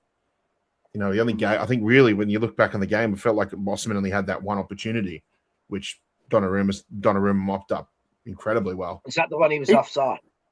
No, I don't think he was offside. It was the one where he got Justin behind the defenders, and he's hit it really well, but he's hit it into the ground, and then sort of Donnarumma just mopped it up. Yeah. Okay. That was another thing. At the back, they were disciplined with the offsides. Even in the derby, I mentioned it. Even the derby, even though they scored the goals, we were disciplined on 3 or 4 at the back. It could have been more, only for that. Yeah. And I think there was a couple as well against Wolves were really incredible as well too. Like, I think I wasn't here for the post match for that one, but looking back on that match, and it was the fact that Mark Gahey just looks like he's just bedded in straight away. Right. And I think that's just because he's a very well-rounded and he's well versed in playing in Premier League football. I get that too, but I've always had this belief that being a defender under Pep is a lot easier than it is, say, being a midfielder or an attacker. I think your positioning, I think the basics of your positioning are quite simple, and it's just knowing where your fellow defender is, and if you're playing a high line, just understanding, just synchronizing when you both go, when you both stay. I think there's a lot more. There's a little bit less to it as a defender. With midfielders, it's all about your positioning and triangles, diamonds. Basically knowing where your marker is, and but also to understanding each other's creativity, because as we said with under Pep, it's always like he has his certain rules in different quadrants and that, but once you get in that final third, it's just basically go and play your natural game. Yeah, but I think with a defender, it's very simple. Can I ask you a question? I mean, this isn't me hating, because he's one of my favourite players. I think I've asked this Rich before. Rich might have known about this. I'm going to ask Alan and you, Pat, what do you think a player's career is? 10, 15 years? It used to be 15. Now I think it's 10. Depending on the position. That's what Rich was going to say. Position. Sorry. Depending on the position. But what do you think an average professional player's career is? 10, 15? Yeah. Well, I was thinking, lifespan of a player's career can be upwards of. If you had to put a really specific number, I'd say about 11 or 12. Yeah, forget the keepers. And that's less than what it used to be, I think. Yeah. Well, I was just asking the question. I love this guy, so I'm not having a go at him. But Foden's around that age now, isn't he? 10? In terms of first team, he will be. Well, I mean, he made his debut in the Centurion season. And when you think about it, from that point till the end of the following season, I think he'd only really played and that's including bench coming off the bench. I think he'd only really played maybe about 20 or 30 appearances. So as we always remember, he still looks young, but is he at that pinnacle of coming back down now? The 10 years, do you know what I mean? Like, that's what I'm trying to work out. he's been in and out of the first team for a number of years now. If you look at it, he wasn't first choice for the Champions League final. He was on the bench. You know, he came on when KDB got injured, if you remember, and he came into the side. And then he had that purple patch of a season when he just dominated everybody, right? But last season, he was poor. Things going on in his life, and then this season started off really, really well. And to me, he's back to where he was last year at the moment. So he's been in and out, in and out, in and out. He's never been totally 100% consistent throughout the years. He's drifted in and out, which to me, to me, he also, I think he's a confidence player. I think if his confidence is down, he struggles. He really does struggle. So do you think? Alan, do you also think maybe playing a deeper role is maybe no, having a little bit of an effect on that as well too? Because the better Phil Foden we know is one who plays a much more advanced role. And I think he's been. I think it's just been forced. I think it's just been forced back a little bit now, just because some midfielders haven't quite, obviously injury, but also haven't quite picked up their roles either. You know. Yeah, and it's also down to the human being as well. Look, someone's put an example there, James. That's Milner, right. 25 years. He's fit as a fiddle. You know, he really is fit. So you saw it. Say when you looked at, you know, Ryan Giggs played over 20 years. He was skinny. He was carrying no weight. The pressure that him running put on his joints was not that massive.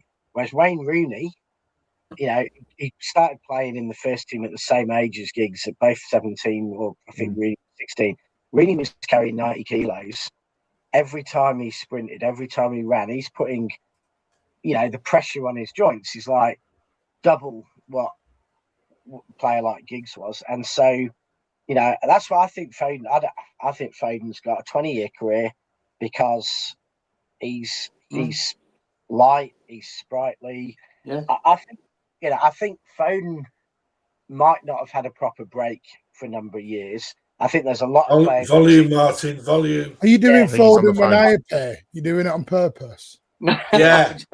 Yeah, we do. You just time it. Yeah. I think what a lot of players. I'll be back, guys. I'm going to go. I need coffee. And this is Martin, the floor is yours. It's like anyway, right. A proper break for anyway. Whether Channel Park proper holiday. Oh. Yeah. Whether Channel Park is over. Hey, piss off! I haven't spoken to Governor in over a month. Of course, we're going to talk about how things are in our part of the world. Yeah. What's the temperature over there, Martin? -4. You can have it. Yeah. Yep. Bye. Have it. Right. Have it. Here we go. Right. Who's staying? Who's going? I've got to go because I've got work to do. So, right. Yeah. Thank you very much, Alan. I will be back. I'm just going off camera for a few minutes. I need caffeine. I will ring you later, Martin, when you're in your car. I'll stay till Pat comes back because I have to. Thank you, Rich. But I can give Pat 10-minute coffee break and. I will. Well, anyway, guys, you have got a minute and a half. Big up to Pat for hosting amazingly, for Rich, for Alan, but. This is your 2-minute warning. So go and have a chill. Well, 1.5 minutes. So enjoy. We'll be back very, very shortly.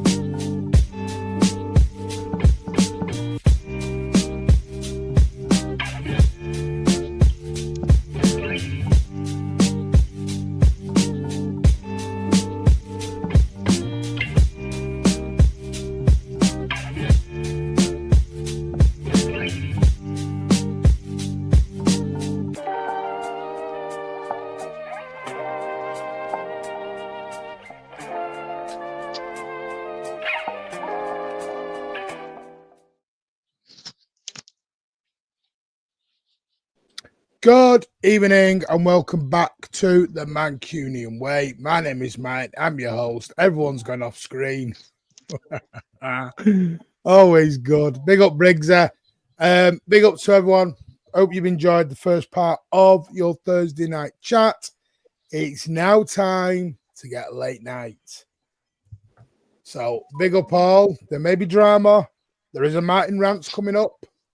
We're going to talk Newcastle. We're going to talk Tottenham. We're going to talk the old kid caboodle. Big up, Pigal, in the chat. Hope you're well, mate. Rich is back. Evening, I'm Rich. loving that. I'm also loving that little montage there, Martin. That little interval. That was class. Hey. I'm not just a pretty face. No, you're good at graphics.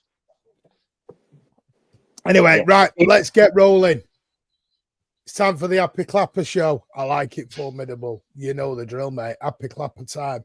Right, we'll get into it. Rich, just to clarify a couple of things. Well, I'll wait till Governor gets back. Because I know there was a couple of questions that I heard just coming on that I will clarify to what my understanding of it is. Again, I am still trying to get Stefan on. I know Stefan put a tweet out. Someone asked about did we have the PSR room to bring in Elliot Anderson? And Stefan said he doesn't think so. It's not we're bad with PSR. It's your payments through that 1 year. So it's your payments through the 1 year, and it's why the best way I always describe it is City have got plenty of money, they just have payments that they have to make. Which is why if you look on the accounts, they had roughly about 130 mil cash-wise, liquid cash. No, Andrew, the Bob one you got to be careful of because this is what I was going to... The Bob fee, and Rich will know this, doesn't come in. I don't know why, Rich. Maybe you can explain this in a better way because it's your job. I won't go into it. The Bob money won't show on the accounts till next summer or Jan. It's a year later with the way the accounts work. Right now, KDB's wages are off, but they're still in our books. Which is why, if you look, our wage bill actually had gone up when they came out with the stuff in January. Yeah, but that's because the January numbers are last season's. That's because everything's a season in arrears. Thank you, Rich. Right, you explain it. So you can explain it. Just saying, when we look at our accounts, the accounts are normally for businesses they're normally released, about a month after the end of the year. But formally, it can be 6 months. So if we have our accounts for a season, the ones we see in November 25 are usually from I think July 1, 24 to June 25. So you're always a year in arrears. So Bob's fee will be in the financial year we're in now, but that's the one we report in December. And I think the Premier League can't judge people in real time, so they're always judging you a season behind. But in theory, Bob's transfer fee will go through in the month that it goes through. So if that's in the 25-26 financial year, it will go through then. Unless we do a different deal where, and this is what clubs are doing now. They're doing deals where they're doing loans to buy because they're loaning from a bank. Go to a bank and loan it. Well, no, but like if we wanted, say, PSR money in this season desperately, we would have told Inter Milan, you can have Akanji, but you've got to buy him now. We want the cash now. But if they want it next season, they might say, well, you loan him and we'll get the loan fee now, but then you pay us the fee next season and we get the fee. And then, so they're all playing games to manipulate. Yeah, that's where the amortization happen. Yeah. Yeah, well, Semenyo, we don't pay anything the first 12 months. Yeah, but that's cash flow as well. And cash flow. So you don't count the accounts. Well, no, you have to count. It's the difference between accounts and cash flow. Yeah. Cash flow, no. Yeah, thank you. That's the difference. Cash flow accounts. And cash flow is why you get these injections into clubs, because you know, like say the injection into Wrexham everyone's talking about at the moment, the 50 million they've suddenly got, or we had one for about 150 million last year, and that was probably, or 400 million, I think that was probably for the stadium expansion, because, you know, cash flow, you have to have the cash to make payments, and your accounts can be profitable and you can have no cash and you still need cash injecting in, or you can be losing money and have loads of cash and you're cash rich. So, you know, that's the cash and how much. Chelsea must be all right just to do that with Sterling then. Yeah, because Chelsea sell the women's team and all that governor. Yeah, unless they're living on the edge. You know what I mean? Yeah, but we don't do that. Just do it anyway. Yeah, but we don't sell hotels or the women. Yeah. See, we could sell our women's team to somebody and make a cash load of money, but we're not doing that. Yeah. Chelsea have. That's what Newcastle are short of, aren't they, really? They don't live on the edge, do they? The trouble is football finance. I've actually got something in my throat. Football finance is really. People think that you just stick a bid in, the money's in the account the next day, and hey presto, here we go. And it's really not that easy, because some clubs will go to a bank and get the money out and then loan it out because they get a better interest rate from their bank than what they would from taking it out of their own personal bank account or the club's bank account. Because you've said it before, Martin. Like you've said it on Oil Brothers. Like, why aren't Newcastle testing the water? Do you know what I mean? Yeah. Well, we'll see. Right. I've got a rant. Can I kick off with a rant? Does anyone mind? Go on. It's not, Martin, when you do it, it's a moan. It's a Martin moans and Rich rants. He's got no intro. I don't know if he's in the...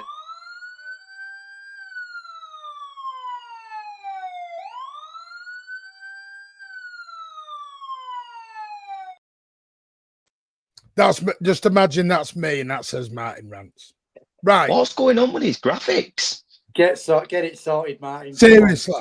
Hey, professional here, you know, Briggsy. I know you're doing well. I'm going to say this. Manchester City do better. Manchester City do better. Last night was a disgrace. It was an embarrassment. Champions League night, one of the most important games in recent years, and 35,000 topping. There is Galatasaray fans all over the gaff. They've given out a load of, now I know Newcastle about a thing, and maybe someone in the chat can explain this to me privately. I don't know. It's up to them. They know who I mean. Rich, behave. What's that about? Alan talks shite. Jesus. Wow. It was a joke. A play on letters. Shite doesn't rhyme with that. That is, last night, the stewards were embarrassing. It was just, they've given a load of tickets out to Scottish schools. And these Scottish kids are coming in there and chanting derogatory chants about Manchester City, not pro ones, singing City of Shite as they're going into the stadium. Come on, I need to know what's going on now. This is not fair anymore. Our club is being made a mockery of. And that's not City's fault, is it? That's UEFA. Who's giving them the tickets then, Governor? Well, they've took over the stadium. So yeah, but not the tickets. Probably. The ticket department's a totally different bracket to this. When I mean UEFA take over, that they're in charge of the branding on the stadium, branding and everything else. Yeah, they bear the lot. What they're not in charge. It's listen, and this is listen. I love the club, and I think this is where I disconnect with a lot of people, and people misunderstand me because I think they see me defending all the players and attacking the club, and I think people get a little bit mixed up with my point. But my point is, I will defend the players because they're repping us. I want one or two people to make better decisions. Now, I understand they're trying to make City global and get the younger generation into Manchester City fans, but there's schools in Manchester that you can give the tickets to. Why are we going to fucking Scotland? What we doing? Yeah. Give them to a local Manchester school, a local Bolton school, a local Oldham school, a local Stockport school. You don't have to go to bloody... much, but there was a school in Hull that went to the Brentford game. But I got wind of that. Why are we going around doing that? Because I was listening to Stow stand early up, and the big up to him, by the way. Big up. I should have been on it, but I was at hospital, so my apologies. It was just a check up on my dad. So big up, by the way, for all the lovely messages again. But seriously, Steve had it spot on. We need to do better, and this is not an attack at the clubs, say, but you're moving 500, 600 season ticket holders out of an half stand to build a brand new extension that is going to hold an additional 7,000, and it's fucking empty on a Champions League night. And it wasn't a gimme. That was one of the most important games in recent years. And we had 15,000 empty seats. And now I know some of it is because of the way the club have been, they have pushed away some of the long-standing City fans who've been going for 30 years. I know some of them. Andy Savage has made it very public, by the way. And big up to Andy Savage. I hope he gets well soon. I'm not going to go into it, but blessings to Andy. And I hope he gets well soon. He has, obviously, anyone who's on Facebook knows what I mean by that. So thoughts and prayers to Andy at the moment. Top bloke and best of wishes. But we've got to do better. People have walked away and they're not coming back. That protest last season was not far. And I know this because my two nephews who I've gone with since Main Road have been moved. Do you know how much their season ticket is next season? £597, I don't know. 2,300.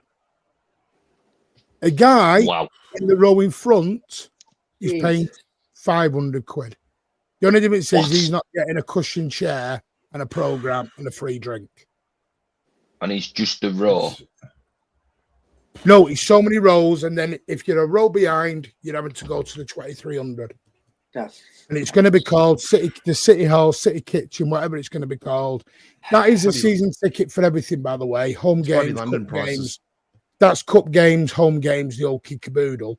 But say you get Port Vale in the third round of the FA Cup, instead of paying £10, you're basically paying an average about 90 quid a ticket for Port Vale at home because you've got a plush seat. Exactly. Meanwhile, supporters club or through the website, I can get that same game for 15. And they wonder why there is empty seats all over the gaff. Can I just have this out? Sorry, about the cup games. Salford, you've probably seen this, Martin. Why are we getting charged more for Salford, the same thing we played last season, just on an extra round this season? It was like a £10 all rounder this time. Now some of us are being charged £17, £20. Yeah. I think they're capping it at 30 just for the same team we played last season. And there's a difference apart from the extra round. This one's a 3 p.m. game, so it's not going to be on BBC One, TNT. Yeah. So you've got to go if you want to watch the game and you're paying more money. Why? Yeah. Someone's in the wrong job at the club, aren't they? These tickets. Yeah. The one thing, Martin, I think I wouldn't say that was seen as one of the most important games of the last few seasons by City fans. I would say, judging by Facebook and social media, City fans had written us off getting in the top 8 even if we won. And it was seen as a nothing game because all it... Well, then we're lost as a club then, Rich. Well, no, I just think that because we were, all the game decided really was whether we were going to have an extra couple of games against someone like Bodo Glint or not, because we're going to end up playing the same team in the last 16, whether we were 8th or 9th. It's just whether we were playing Real Madrid home or away first. That's the only difference it was going to make, apart from the fact we'd have had to have beaten Bodo Glimt over 2 games. So I don't think there was that much jeopardy in the game. I think when Rick, they opened that stand up, it's better we won, but yeah, when we open Rich, that I want to stand counter argue that. It's going to look shocking, isn't it? I want to counter argue that though, Rich, because I heard you say on your first 90 minutes was the fact 1 minute we're in 4th place on the league ladder, and then all of a sudden we're in 8th. Yeah, it's exciting, but because of the anticipation that we've gone from 11th to all of a sudden to 4th and back down to 8th, it's about creating the atmosphere. And the pricing was fair for last night, but it's about, because you don't know where you're playing the extra 2 games, and the way we went up and down in the table, it's something that fans should have got behind. That's all we're trying to suggest on that one. I don't think anyone thought that. I think everyone thought that there were some teams below us who should have won their games, who inexplicably lost games where they were like 10-1 on favourites, or didn't win games they were massive favourites. So it was exciting because there were some really strange results, but I don't think anyone was expecting that. I think people were probably expecting we might win narrowly, we'll probably come 10th.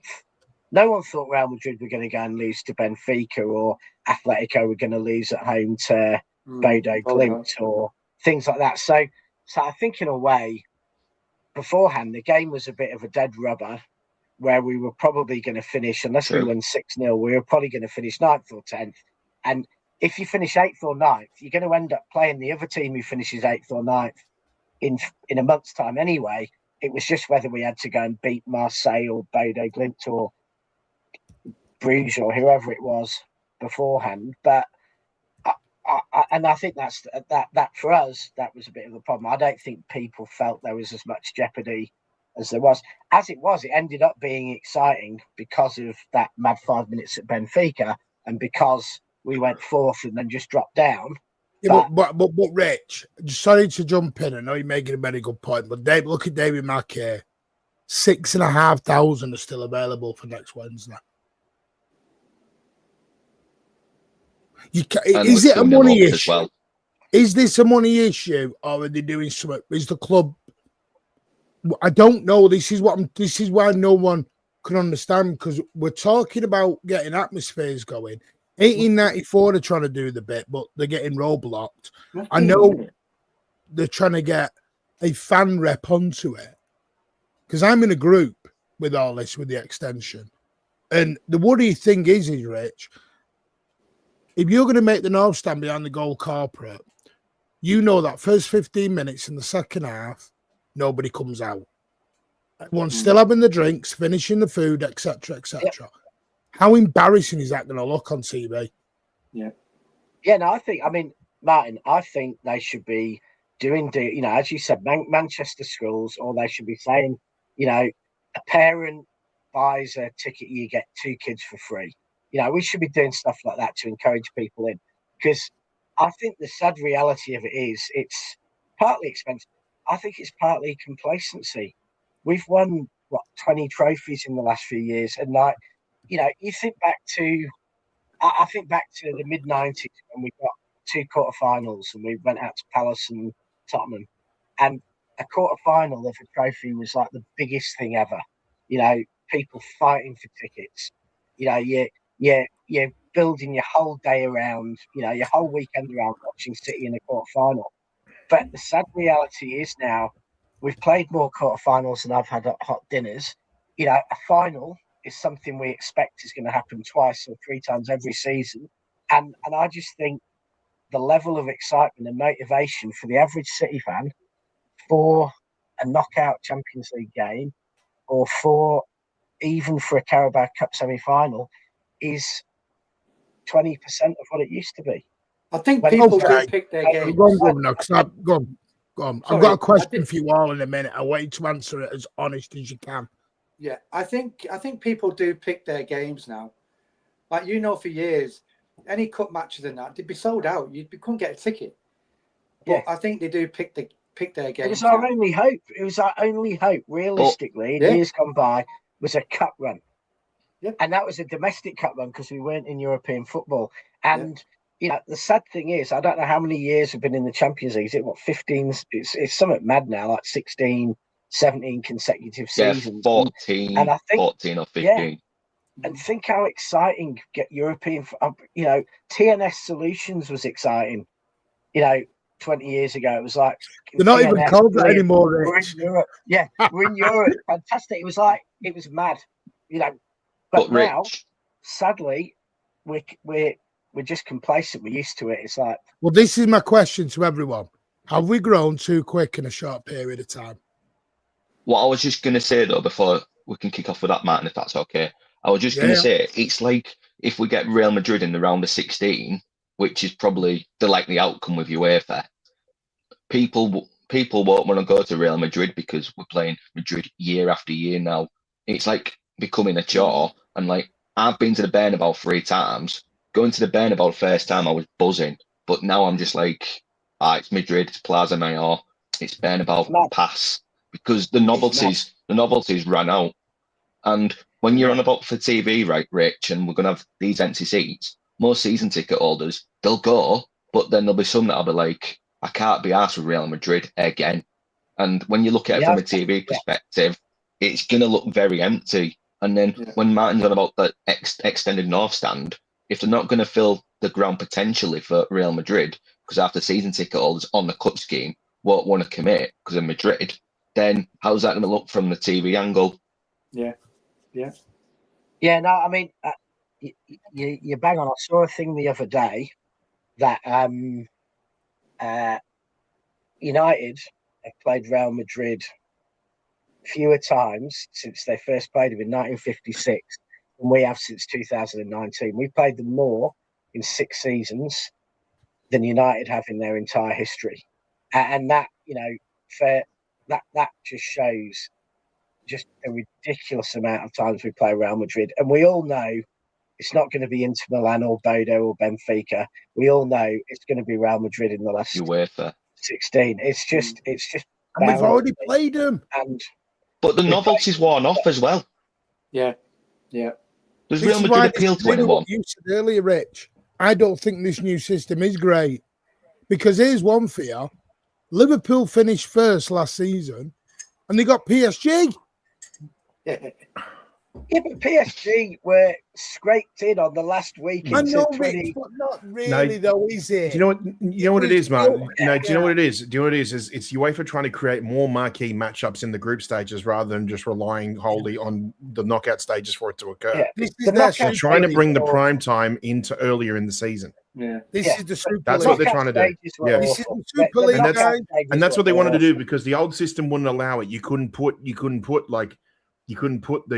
Europe's elite in the group stages. You couldn't unless it was like one of them had a drop off for a couple of years and maybe dropped down the pots a little bit or something like that. But even then, they're probably still not going to be the same team they were from a few years back. It was awful. It was awful. It used to be awful. Yeah. We'd win our first 4 games, and then we'd have 2 dead rubbers, and there would be one group out of the that was hard, and you'd have like Barcelona, Newcastle, and PSG in a group or something. You'd have one group like that, and that would be exciting in the last week. 6 groups would have been decided by week 4. The top 2 teams. Comparatively speaking, Rich, I think from November onwards. I think you're right about the group stages being particularly easy for a lot of the bigger clubs. But I think also too, I'm also kind of I'm maybe not surprised, but just I didn't expect City to sort of take this long to get familiar with it. And I think maybe they might have been a little bit victims of their own sort of, system, basically. I mean, when you think about the old group stage system, all you had to do was when the draw came out was do your homework on 3 teams. Now you got to do it for 8 and 8 individual teams in that too. And I think a combination of obviously having a down season last season and also that change, I think was a real struggle. And I think in a way, I think this group format, this league format, this season was also a little bit of a struggle too, more than what it should have been, or what we believe that this club can do.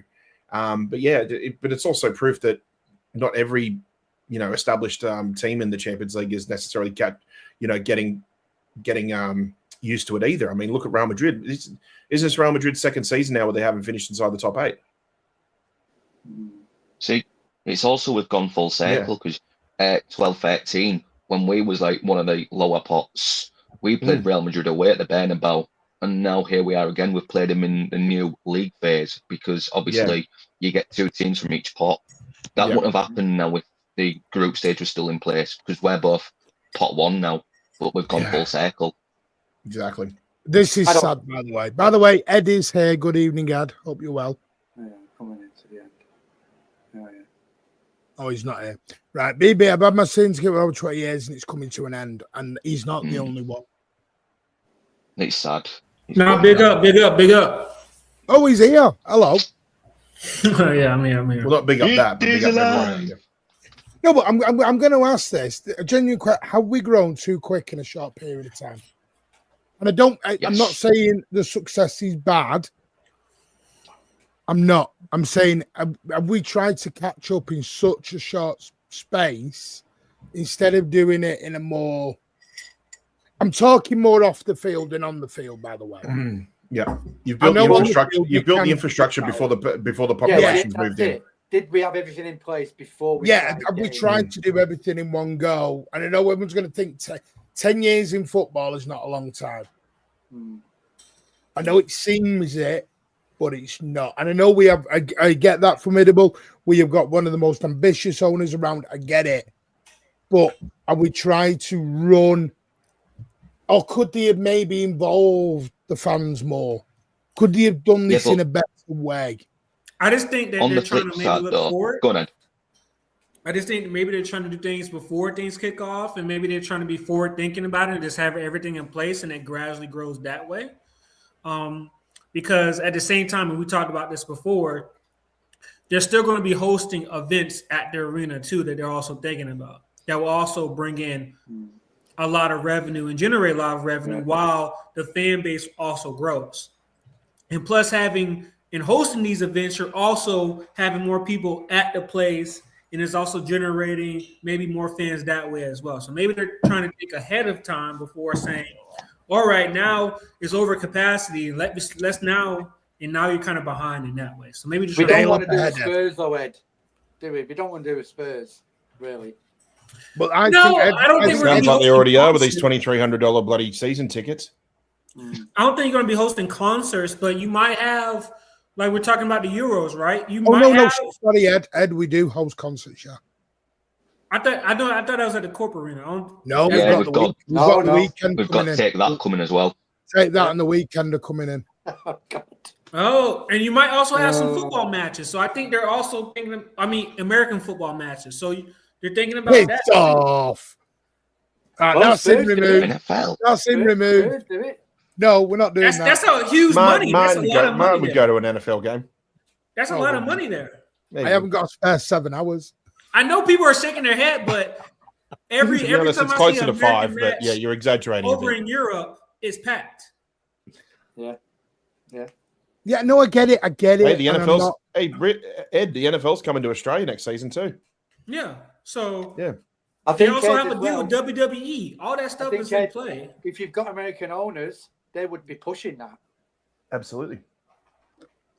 So is this I think one thing, and it's maybe a British and German obsession, or an English and German obsession, that you build your ground to a level that you sell out every week.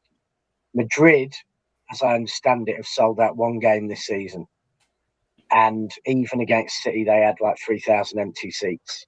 Barcelona, even not playing in their full capacity stadium, Barcelona sell out about 10% of their home games.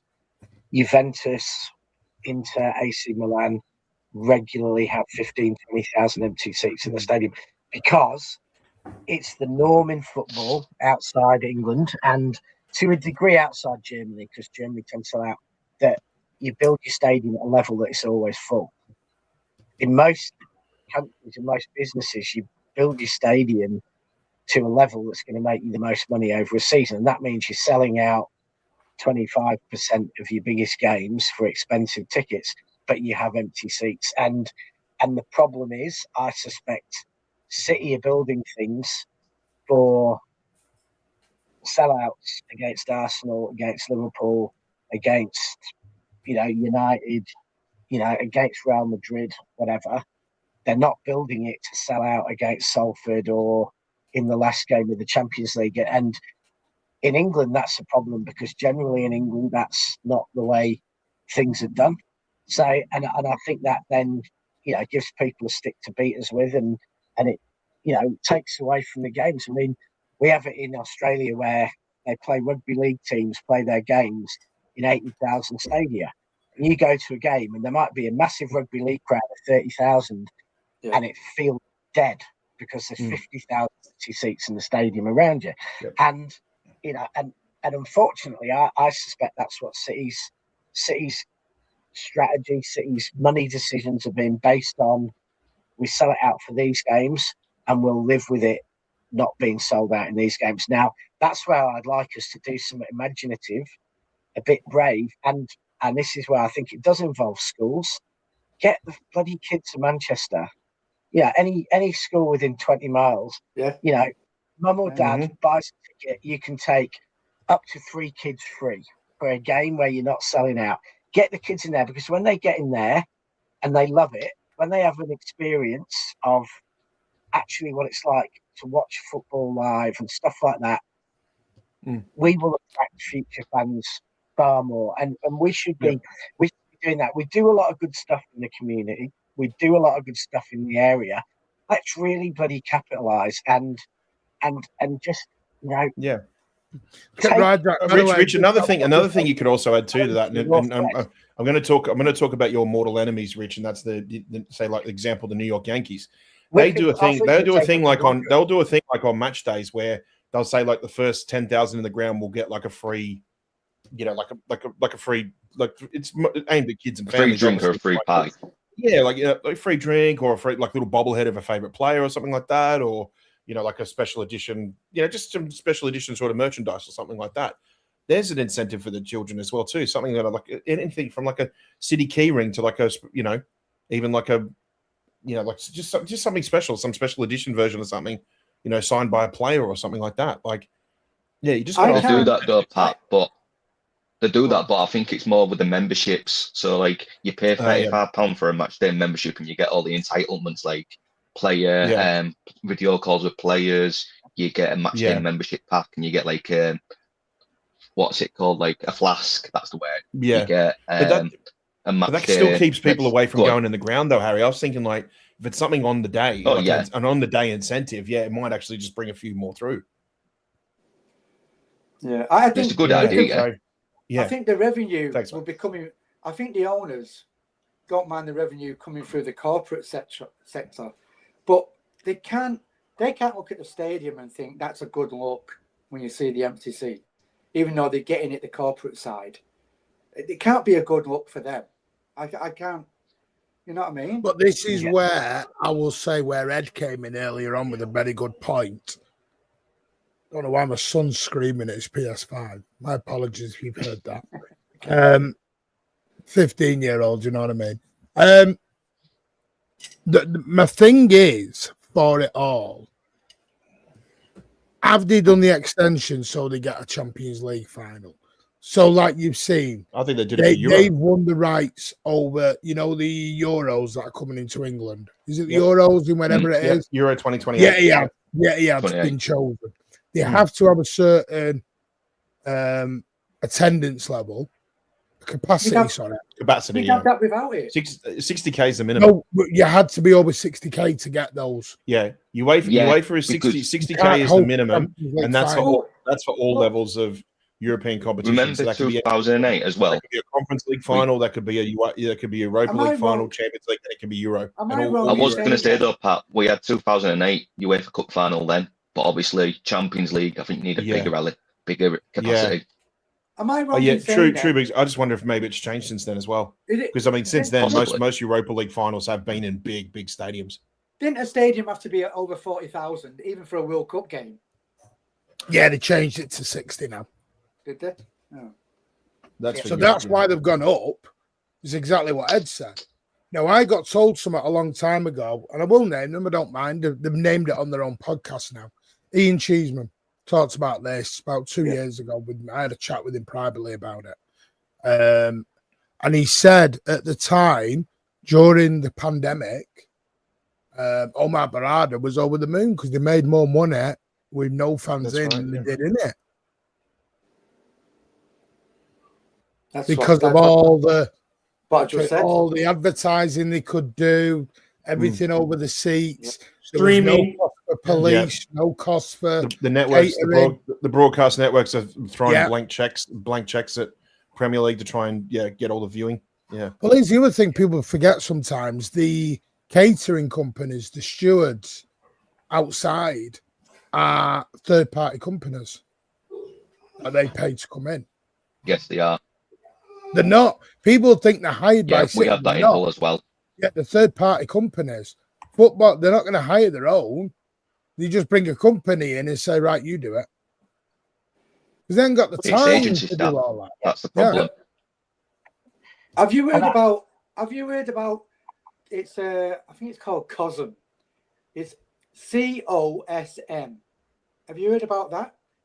You know, like you got that the sphere where you can watch it all around you. In this. Oh, the one in Las Vegas. Yes. I know Vegas have got one. Apparently, the sphere. You have to look it up. It's COSM, and they can put this sphere anywhere. They can pick a building, and you can sit there. They have catering on, and it's drones. You can get any shot on the ground. You can be beside the pitch, and they've got drones. It's all live. They do that in bars now, Governor. There's some bars in the US. I know what you're talking about. They have one in Los Angeles or something. Yeah, there's one in California somewhere. It feels like you're sitting pitch side. You're not. You're looking at the screen. Yeah. But it feels like you're pitch side. Yeah. They're developing one of the VR companies. They're developing a season ticket you can have at home, where I can pick a seat in a stadium and put on a VR headset, and I can look around, see fans to my side. VR and they're basically trying to create an experience where on a VR headset you'd be sat on the beach in the Sunshine Coast and feel like you're at the Etihad Park. Imagine Rich sitting up at Terrigal Beach with these VR goggles on and sitting there bickering with Martin. Does that mean bickering with a man who's 10,000 miles who's 10,000 miles away? Yeah. Look at actually, no time zones. No, it's time zones. It's time zones. Imagine the cops coming up for a neighborhood disturbance and they see a man sitting on the beach with VR goggles on by himself, yelling at somebody who's 10,000 miles away. I'll be sitting there. Imagine this: St James's Park, level 7. The other side of Martin, going Foden shite, sell Foden, and Martin will be getting all annoyed, and they'll be missing the bloody goals. How good your eyesight?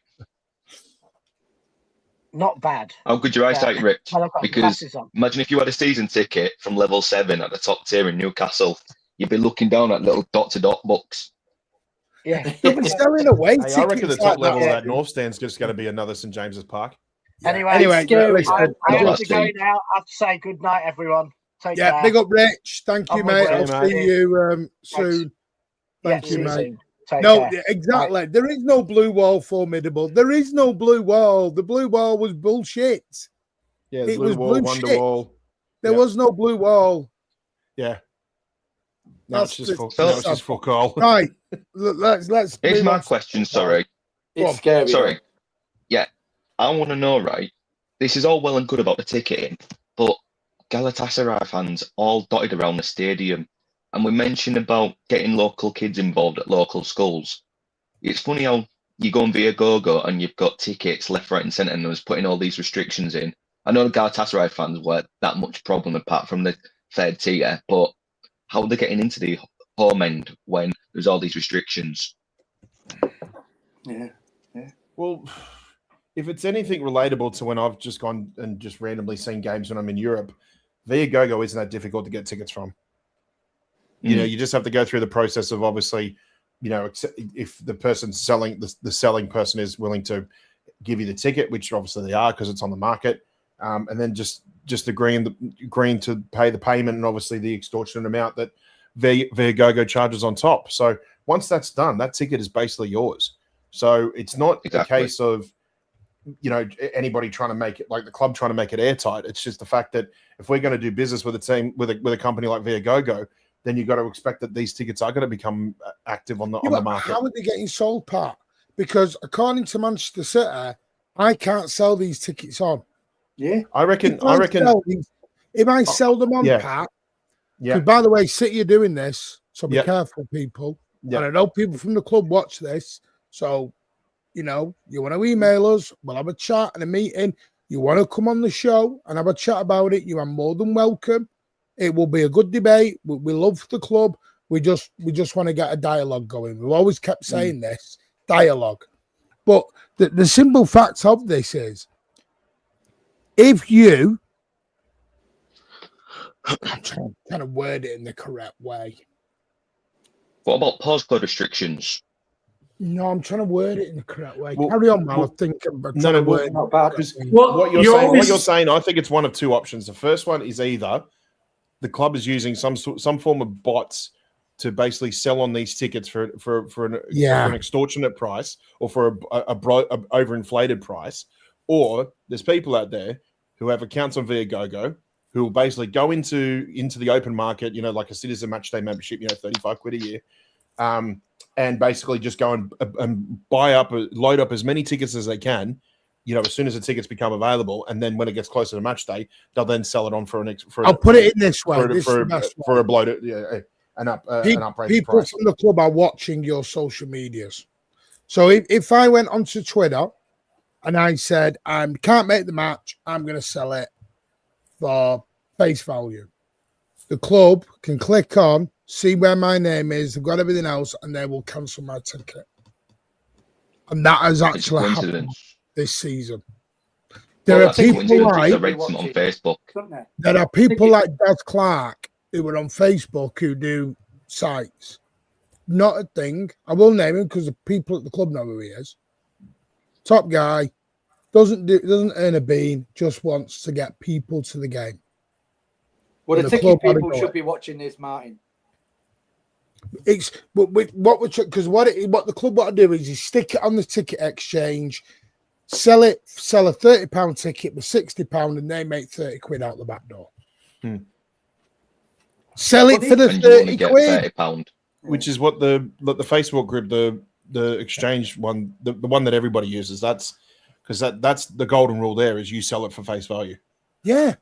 Well, they're probably doing a mixture, right, of what Pat's talking about and what you're talking about, Martin, right? They want to put on a ticket exchange, but they also want to get the other bloated price from Viagogo. That's why you have these contracts with these companies, right? Like you do want the bloated price to come in for some of these seats. And, I mean, you don't do a contract them if you're not going to have any profits on your end. Yeah, but at the expense of the match-going fan. Yeah, and the big problem is Viagogo itself as well too, because they have their own fees, which are just absolutely extortionate too. Like when I was over back in March, I had to stop in Amsterdam for a couple of days, and I went to go see Ajax play. It was actually ended up being a great game, but it was also their 125th anniversary or something. So there was incredible tifos and stuff going on the ground. It was just awesome. But that ticket cost me around about €110, and 40 of that was just the ticket. This is the trouble getting. Despite the fact that was bought last minute, but it just gives you an idea of just how extortionate Viagogo has become with their ticketing prices. If they're sponsoring the club, then obviously they're going to use it, aren't they? And it just it's a free for all, isn't it? Well, I know we're looking at this reputation before of being like a bit of an exploiter, and they've had like personal issues because there was something back in November, October, and the club should have like suspended the partnership, at least suspended. But they didn't, and the new Viagogo was under pressure because it was all the news. But this is.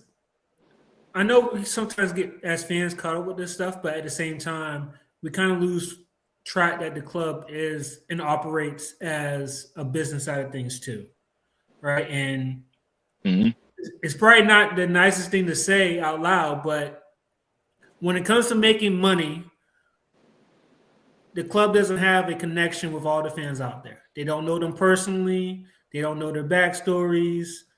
And sometimes they look at fans as just a number. Yeah. I'll back that, Ed. I get it, Ed, but there's just no. The problem is there's no human factor to it. Like you said, there's all they care about is the bottom line KPIs and spreadsheets.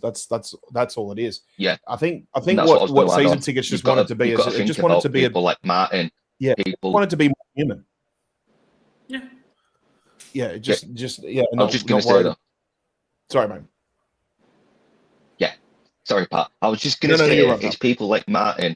It's people that have been going for decades, like who've seen us get relegated, who've literally been there when the club was at the bottom and they needed the income from the fans. Like fans doing bucket collections, fans buying merchandise, buying crap pies just to keep the club going. And now people like them are being like targeted. Like their love for the club is being exploited and they feel pushed away.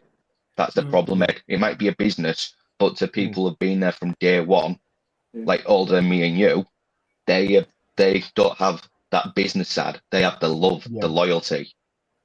And to me, that's the soul of a club as well too. I'm not as old as Governor. And for the record, Briggsy, for the record, the pies are good. You just got people like Martin who ruin them by stuffing them with ketchup. And this is not only happening at City, right? This is happening at a lot of clubs out there. So I don't want to feel like... Yeah, this isn't just a City problem.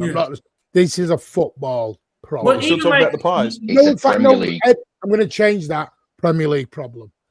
But yeah, I'll say Premier League problem.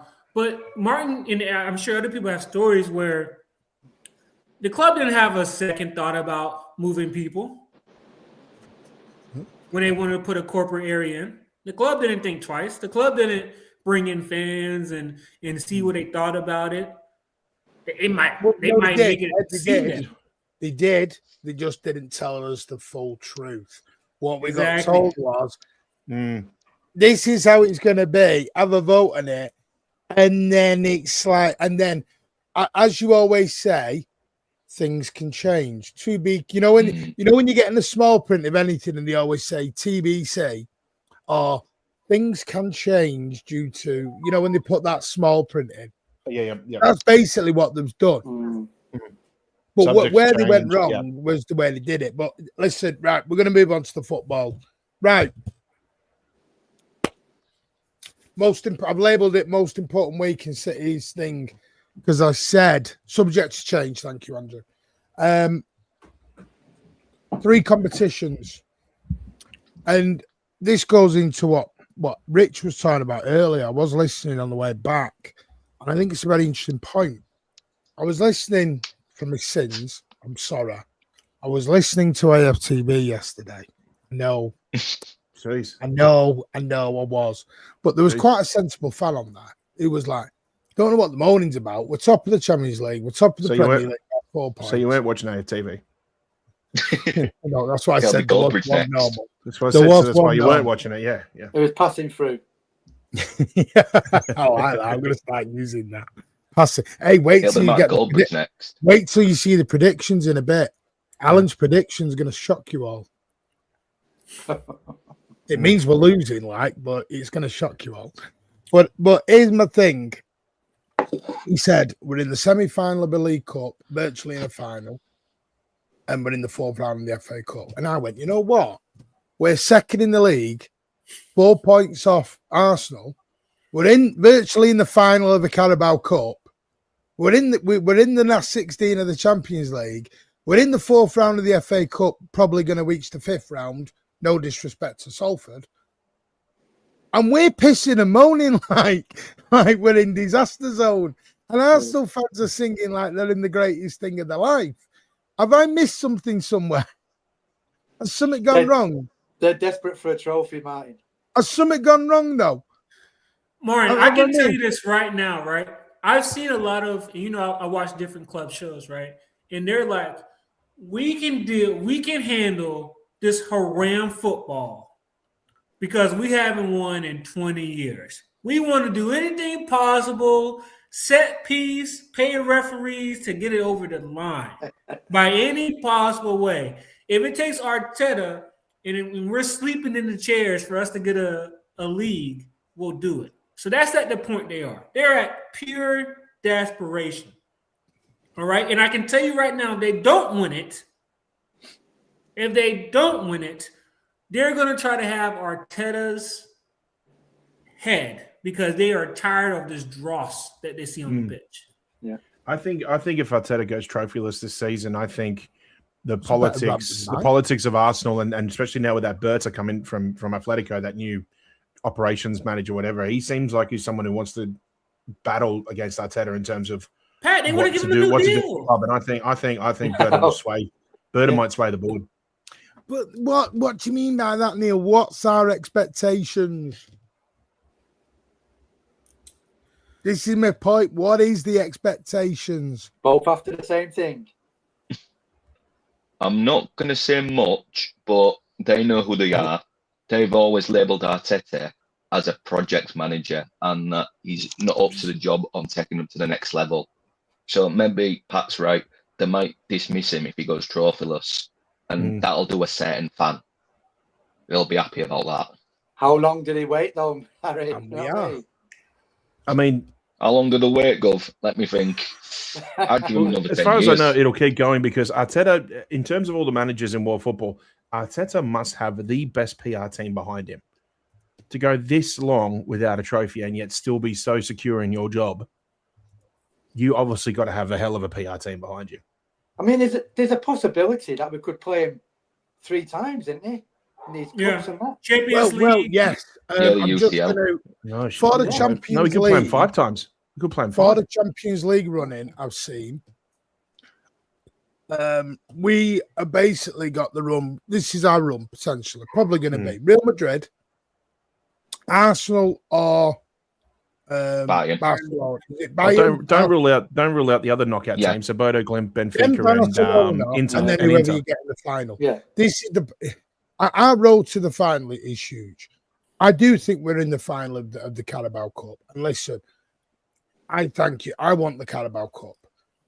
A trophy is a trophy to me. A trophy is a damn trophy. Yep. Martin, I've said the Carabao Cup this season should draw parallels to the Centurion season because a lot of this new young squad haven't won a trophy yet, and this is in a similar way to what the Centurion season did.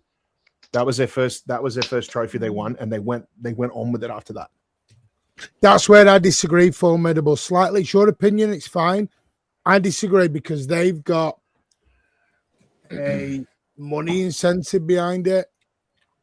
Fans are different because fans have the emotional attachment. And I know they do, but I always think owners are different because owners can walk away.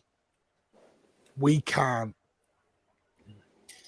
If things get bad, an owner can sell and go. We can't just go and choose a new club out of the hat and go again. Yeah. Just look at That's why I think it is slightly different. I think we made 85 million. Yeah. Yeah. We made 85 million. We've got to stop. Well, the other thing is we've got to stop this, that the owner is not making money out of us. Yes, Sheikh Mansour is the best owner in world football. He's making money out of Manchester City as well. Yeah. He's not doing this for a loss. He's not become nearly a trillionaire or his family's wealth because he fancies it. He's a business guy as well. And that's why I don't, well, the owners expect this, so should we? No, because owners can walk, we can't. If we go to Division 3, the owners can sell up and go. We've still got to rock in through the Etihad every week. So in that case, I think we'll be sharing with Stockport's ground. Yeah, that's all I'm saying. That's why. So I hear your point and I get it. And if you want to think that way, that's absolutely fine. But this will fill it, Pat. Different.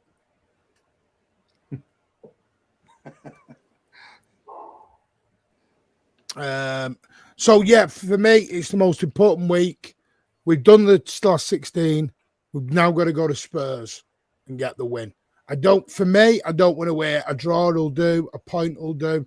We need minimum, and I'm even going to say probably 6. I think we need minimum of 4 points these next 2 games. Yeah, but ideally, I want 6. I think weekend, I think we're going to see a goal fest myself in this game. Goal fest. I think we are. Oh, I like it. Two teams who can't defend. I was going to say Liverpool will probably be more that than this one. Now, our That's players are true. coming back now slowly, so, you know. Well, we have won, apart from obviously the Carabao Cup last season, we have won our last 2 trips, our last 3 trips actually, to the Tottenham Hotspur Stadium. We've won 2 league and 1 in the FA Cup. Yeah, they beat us at the Etihad. We beat them there. That's what we've been doing the last couple of seasons. Still a tough game, though. Oh, Yeah. of course I mean, it is. Yeah. On paper, When like I- you said, we've won the last couple, but in reality, the bigger picture is it's still going to be a nip and tuck game. Might not be a goal fest, but it probably think- stinks of one of them 1-0ers. Now, I think, and when I say goal fest, I don't mean against us either. I think our defence will be all right. Hmm? I think we're going to fire. I really do. It's just going to click. Yeah, I mean, and that's why I like Gahey coming back into the fold for the weekend. Yeah. I just think that I know when they came to Etihad, they really pressed us and not barred us. But, you know, hopefully Roger coming back in the team would help with that. James McAtee scored tonight, by the way. Wow. And then Semenyo probably coming in. It's just going to be depending on what pet formation goes with. I would prefer what we did yesterday, just because if they are going to press us, if we are more compact, is be easier to pass around it. Because I think their midfield will probably be Paulinho, Papasar, and probably Simmons. That would probably be their midfield 3. So, you know, I want to be able to pass around that midfield if they are going to try to press us. Well, Spurs this season, they're currently 14th, won 7, drawn 7, lost 9. They've won 1 in their last 6. And in the last 5 games, they haven't won any. They've drawn 3, lost 2. In the league. In the league. And on the Champions League side, they've been slamming it. Yeah, because teams play more open. Teams, in the Champions League right now. No, but what it is now the Champions League's out the way with, and they've got round of 16 locked in. Now's the perfect time for Tottenham to go full swing on the league and get some rhythm back into place for them, because they don't want to be sitting down in the bottom 10 again. They'll want to try and beat us so they can kickstart with momentum. They'll be hungry. That's what I'm trying to say. Because that Frankfurt win, top 8, locked in, and then they know that they can give us a good game, whether it's at Tottenham or it's at the Etihad. It's going to be one of them where we've got to play to our absolute maximum best. That's before we talk about Anfield. I think with Doku not playing now, we're not going to invert, are we? So, looks like it's going to be... You could invert with Semenyo. Oh, true. Yeah, we could, yeah. So I thought he might just go possession based. I'm going to chuck some of that you all now. Don't attack me. Listen, hear me out. Go on then. And I'm gonna because I'm gonna be honest. I know everyone likes to wind me up on the Phil Foden stuff, right? This is just my opinion. I want to look at it. I think we need to look at it. Not that bad, Ed. He's what? Bye. I thought Kane was bad. Pat, Ed, and Briggsy have gone. Hell, I don't want to talk about this. I'm out of here, guys. Hey. No, do not call me kid. I said Foden, and Briggsy went off screen, and Ed just walked. See ya. I'm out of there. Why not do Cherka as the 10 or Semenyo, Cherky as the wingers, and Foden as the 10? I'm trying to think, why can't we go back to the way we had Foden and Cherky playing earlier on in the season? Why has Foden become a 6/8 whose only job is to spray the ball 5 yards wide? Well, to be honest, why would push Foden so far back? He was advanced when he came on, though. I don't think he was at all. The only time he got advanced, he put the ball through. No, he ran. Rodri was further ahead of him yesterday in points. Rodri didn't play. You talking about Nico G? Not Rodri. Yeah, O'Reilly. And then Nico when he came on. Not Rodri. Yeah, because that's what we were saying. We're sat in the ground going, why is Foden not getting forward? Because he did it against Forest. You remember the Forest game where he had him deep and then who did he take? Yeah, he was well deep at Forest. He changed some. Was it Sabino came on and then he pushed? Because he even said it in his press. He went, we push Foden closer to Haaland. That's what you need to do with him. Yeah. You are agree, waiting the guy back here. I agree, Martin. He's not a 6. Semenyo on the left, Turkey on the right, Foden in the 10. Now, when we got Turkey, we thought Turkey and Foden would be techie ballers. They'd be playing around. It's not actually come off at the moment, really, has it? But I would have Foden in the 10. He's using the word techie ballers. Well, I never thought I'd hear that coming out of Governor's mouth. I know, yeah. Techie ballers. Converted. Yeah. Do you know what I mean? It's not actually come off when people said them two playing together. Yeah. It's going to hit it off, and it hasn't really. Right. I'm just Here's thinking. A question. Yeah, go on. Here's a question. Where is Foden best suited, in your personal opinions, lads? 10. Close to Haaland as you can get it. Yeah. Ed, what are you saying? Yeah, same. Right. So when we've seen it, I know Martin don't like mentioning England, but when Southgate always played Foden on the wing, why was he always isolated? He was not getting involved. But when he's in the middle, he's the creative player. He'll set players on, he'll run at them, he'll spray the ball out wide, he'll take shots on himself, like low ball into Haaland, whatever. But when you put him out wide or on the wing, it doesn't work.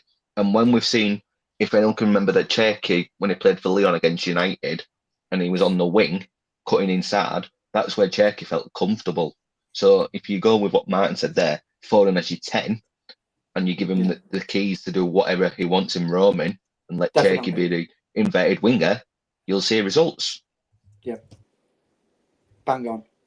Yeah, you could do that. I mean, or you could put, I'm just looking back at what we played yesterday. You could put Semenyo where Marmoush was, and you could put Foden where Doku was, drifting in with Honoria or Riley pushing up and inverting him in that. I agree with what you guys are saying. It's just that at the same time, we can't be so concentrated on Foden that we lose track of the whole picture. No, I'm not. What I'm trying to do, Ed, is what's changed because when Foden had that purple patch, Foden and Cherky worked. They work together. What's changed? That's my question. Who do you give the keys, the license? Foden Cherky combo. Yeah, that's what I was asking. See, I disagree with Nobbins on that. I don't think he is any. And if you are, then we need to stop talking about GA with him then, and just accept him as a passive in the middle. No way. You need someone who's going to take on players, who's going to have the freedom, the confidence, like I've just said with Foden, back in the number 10.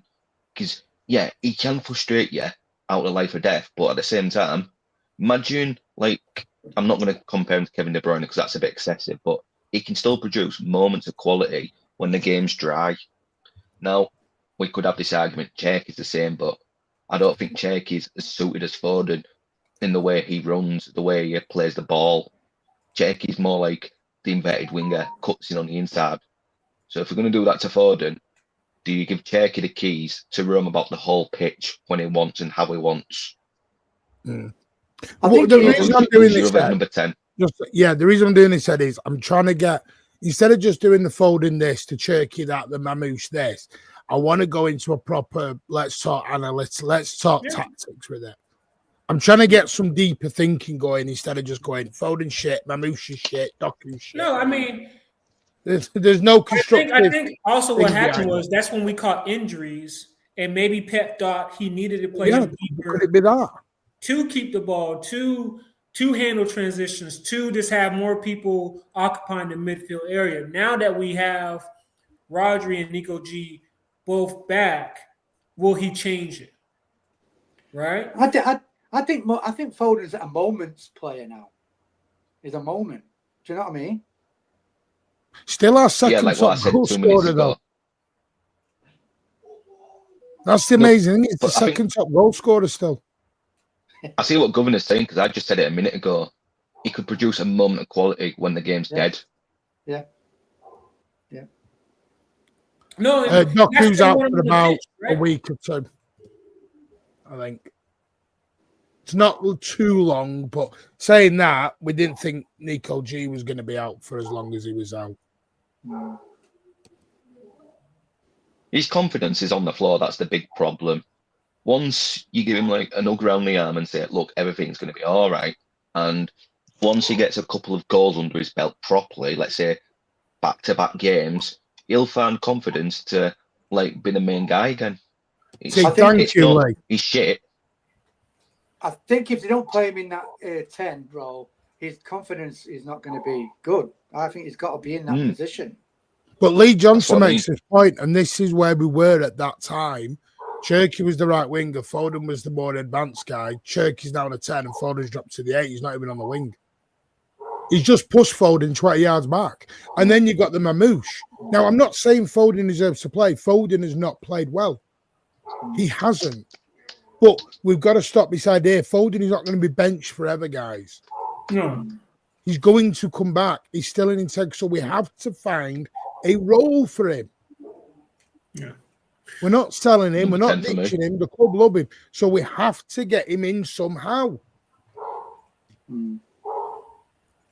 Yeah. And I think just because, and Pep knows this too, I think Foden is a team guy as well. So maybe he's saying, Foden, we're struggling here. Can you do this for the team? Can you maybe not do your goal scoring straight and just help us out here? And Foden's like, yeah, whatever the team needs me to do, I'll do it. Oh, would anyone go with Mamouche? Would you go with Mamouche, Shad? Leave Foden on the bench, go with Mamouche. Because I'm going to be honest, I thought Mamouche, okay. Did Mamouche do anything better than Foden or Cherky last night? But that's the thing, Martin. Like with any of these players, they all need a run of games, or they're going to look good one game, poor. You were rotating last night. Yeah. So no one's getting a run of games because you're rotating them all around. Well, I mean, that's the situation we're at. Like, but that's what I'm saying. Do you put, if we're just playing the formation we just played, are we putting Semenyo where Marmouche was, or are we putting Semenyo where Doku was? Because you put him with Semenyo where Doku was, Foden probably is not in the team. So it's because I mean Marmouche and Foden are goal threats. I mean, and I know somebody put in the chat, do you just put Foden where Marmouche was? But then I think you're isolating him up top because Marmouche was making those runs. You don't want Foden making runs, diagonal runs. You want him dropping deep. I mean, they did sort of like playing with two up front at times, where Haaland was trying to head it on and Marmouche run onto it. 1 minute, I've just got to go. I reckon give that a few games. I reckon that could work. Yeah. So it's like the old Niall Quinn games. Like Niall Quinn and was it Phillips? Can't remember. Kevin Phillips. I think that small and tall striker combo. I reckon it could work. That. See, the problem is Pep doesn't know his best 11 because he likes to rotate a lot. He doesn't have a stable back line, stable midfield, and stable front three. Because of the injuries. He's always chopping and changing. Yeah. No, but even or if he does, it's always in the last 3 months of the season. Yeah, but because we're still messing about, aren't we? It's what's going to cause us problems. Yeah. Like if we look at Mancini, and we said this last night on Stateside, Mancini always knew what his team was. The same with was it Yaya Toure with Nigel Dijon? Yeah, he made the same sub at the same time at the same tactic every game. I think Pep's still adapting with his best 11. Yeah. Okay, Rodri or Nico G on Sunday then.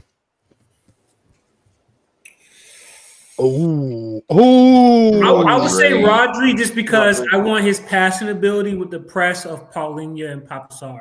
I would say him because I would want a passer back there rather than maybe a dribbler, just to spray out the ball for a press. Yeah, Rodri. Yeah, 3 votes. Rodri for me. 4 votes. Martin. Are we playing possession or are we playing transition? I think it's going to be, well, it depends if we're inverting, doesn't it? Right. Now we're getting into which one I'm choosing. One depends on transition. I don't think Rodri can play quick transition football unless he's in that 8 role. Yeah. Would you be prepared to play the double pivot? No, I don't think he's one-dimensional formidable. I think we're taking away his assets, playing him deep. You're playing both. Would I play what? Sorry, say that again, Governor. He said a double pivot. The double pivot. Would you play in both? At Liverpool, I would, not against. Because who you taking out? Unless he's not going to. I wouldn't. Well, here's my next one. Can you take Bernardo out with the form he's in? Bernardo's in the. I'm going to be. Well, that was my question for later on. Is Bernardo been offered a new contract if he starts playing well? Yeah. He's sticking man I'm of the not match. ruling it out. I'm not ruling it out. Yeah. That's right. Has he been promised a new deal lately or something? Because my God, is he ups his game? He's just got a great engine, hasn't he? He just, Well, he did get that rest. Constantly Remember, was he got that exhausted. rest. What game was he out of for the car? He didn't remember. He didn't play against Bodo, so he's fresh, right? Like because before That Bodo, was overused, started to though. look tired. Well, is Haaland playing? Yeah, he just scored. You're definitely playing. Nico, who let the dogs out? Someone's dogs are going out. Who is the top player? Well, see, this is why Ed I mentioned it last night, and I got a lot of stick for it in the comments about Anderson, and it depends where your future is for O'Reilly. We're not fullback. Guys, we got to start. We do this with a lot of young players, and I know we love our young players, but as soon as they do like 1 or 2 good performances, we're like, we need to ruin plans that we're working on because we have this youngster that's coming through the academy. We should give him a shot. And it's like, the club just had to do it. Just like, we're not going to see a lane that much moving forward when Diaz comes back. Yeah, like Pep has played O'Reilly. He's tried him out now in the middle. Now, if Anderson does come in, O'Reilly will be the fullback. But anything happens, he's seeing O'Reilly in that position. Yeah. So it's always an option. But fullback will be his position. Versatility. That's the key. Yes. Will it? Well, if you can play midfield and play in the fullbacks, then you've got options, especially when you've got like Saturday, Wednesday, Tuesday, Sunday, whatever. That's right. Yeah. See, I'm not sure O'Reilly is a left back for the future.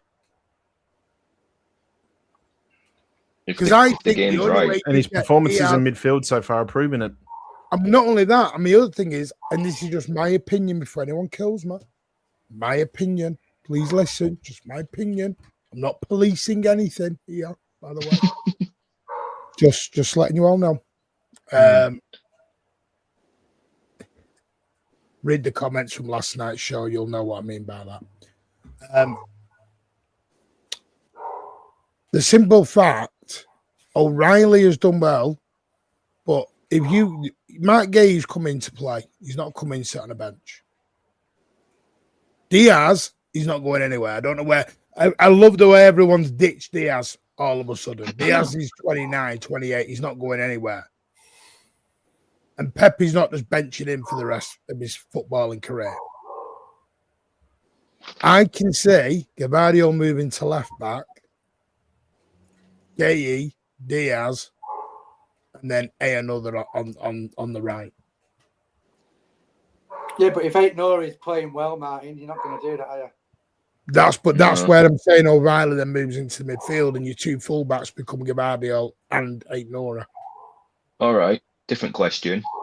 Where does Kusnov fit in this then? Oh yeah, and Kushinoff, but that's what I'm saying. If people think, by the way, Kushinoff has been outstanding. But Matt Gay's not come here to sit on a bench. But Martin, it's documented, and every time Guardiola talks about where he wants to play, is center back. Right? Phil Foden don't want to play number 6/8, but he's there. And he just picked up. Play left wing. I'm just saying, he just picked up a knee injury. I don't think the time he straight comes back, you want to put him where he's flying up and down the pitch. No, and this is the problem. Do you know what we've got to do? And this is my point. We've got to stop the player FC and just let Pep just choose him. Yeah. Otherwise, we're going to all just argue, why is Hushinov not playing? Why is Diaz not playing? And for me, this is why we end up in the sell him, get rid of him. He's not good enough. Yeah, have your opinion, but it's not just left at an opinion. Everyone goes, well, what about Hushinov? What about Diaz? What about Foden? What about Mamouche? What about O'Reilly? Just back the boys. See, we had to get through that period where we were struggling at the back. We had absolutely no one. Yeah. Now these people are coming back. He's got the big headache. And like you're saying, let him just pick. Do you know what I mean? We have got an headache when they do come back. And if we're still fighting all fronts, then fair enough. I would Gay with Diaz because Guardiola's going to be out. I reckon that would be the two. Myself. Well, people forget Diaz was playing amazing before he got injured. Yeah. And now everyone's selling him. Yeah. So it's like, or benching him. So at the end of the day, I don't want to say it. It's meant to be. All I'm going to say is let's just put the badge before the name on the back. Back all the players, support the players. If they're playing, they're playing. If they're on the bench, they're on the bench. And if they're on the bench, that means the player that's playing is playing at a world level. Yes. I don't want to say it though, but some people might have PTSD from players getting injuries when they're on fire and then obviously coming back and they're like a bit shaky. It's like I said this to you off stream before, Martin. Look at Van Dijk. He was immense before he got injured and then he's been up and down after his ACL. Well, people might be looking at Oscar Bobb. Yeah. It took time, but he got back to some sort of form. And that can happen with Rodri as well. Same thing. Well, Oscar Bobb, by the way, we're going to talk Oscar Bobb. It's PTSD. I've heard this, by the way. Thank you for the Newcastle moment. I didn't realise we were thanking players on a one moment now. And I thank Palmer for his Arsenal goal in the Community Shield now then. I thought you cared about the badge, not the player. Well, that's why are we thanking players for a moment? I thought you cared about the badge, not players. Good moment. It was. No, listen, I wish them all the best. It was a big moment, though, Martin. It was a big moment. Yeah, exactly. I don't agree with you much, can say that was right. a title. That was a title-changing performance moment. No, that was a title-changing moment. Oh, right. So we're just going to forget that one of the greatest, if not the greatest, hams came onto the pitch and changed the whole game around. It's just a moment. Yeah, but like we've seen with some of our players. 2012. We always say this though, whenever players leave, we always like to tie in our favourite moment. And I think collectively, that's our favourite moment of Oscar Bobb. No, listen, you can appreciate the moment, Andrew, 100%. I've just never heard people thank players for a moment. But Martin, well, it was a big part of winning 4 in a row. Yeah, all right then. Exactly. When Ortega leaves, I want everyone to thank him for the save. Yeah, for that save. Yeah, exactly. They won't do that. All right, Martin. Excuse me, Martin. Look out, Martin. The bloody club social media posted Ortega's save before we're playing Spurs this weekend. Where's Mikado? That was a good moment for him. All right, Martin. Are we thanking? Thank you. Are we thanking Edin Dzeko for his 4 against Tottenham? Edin Dzeko's got a worldie against. No, we were thanking Edin Dzeko for 2-2 against QPR. Are we thanking Joe Hart for that 0-0? Oh, Joe Hart has a lot of moments though. That was at Tottenham as well. Listen. I wish Oscar Bobb thank Frank Lampard for his goal against Chelsea. I've not had him there, you. Listen, if you get strung up on a moment, you're doing one night stands all the time, Andrew. Thanks for your moment. See you later. And it's because KDB put it on a plate for him doesn't mean, No, it was one. No, it was exceptional. Hell of a goal. It was exceptional. I agree, Ed. I agree with you. But unfortunately, he's not made it. No.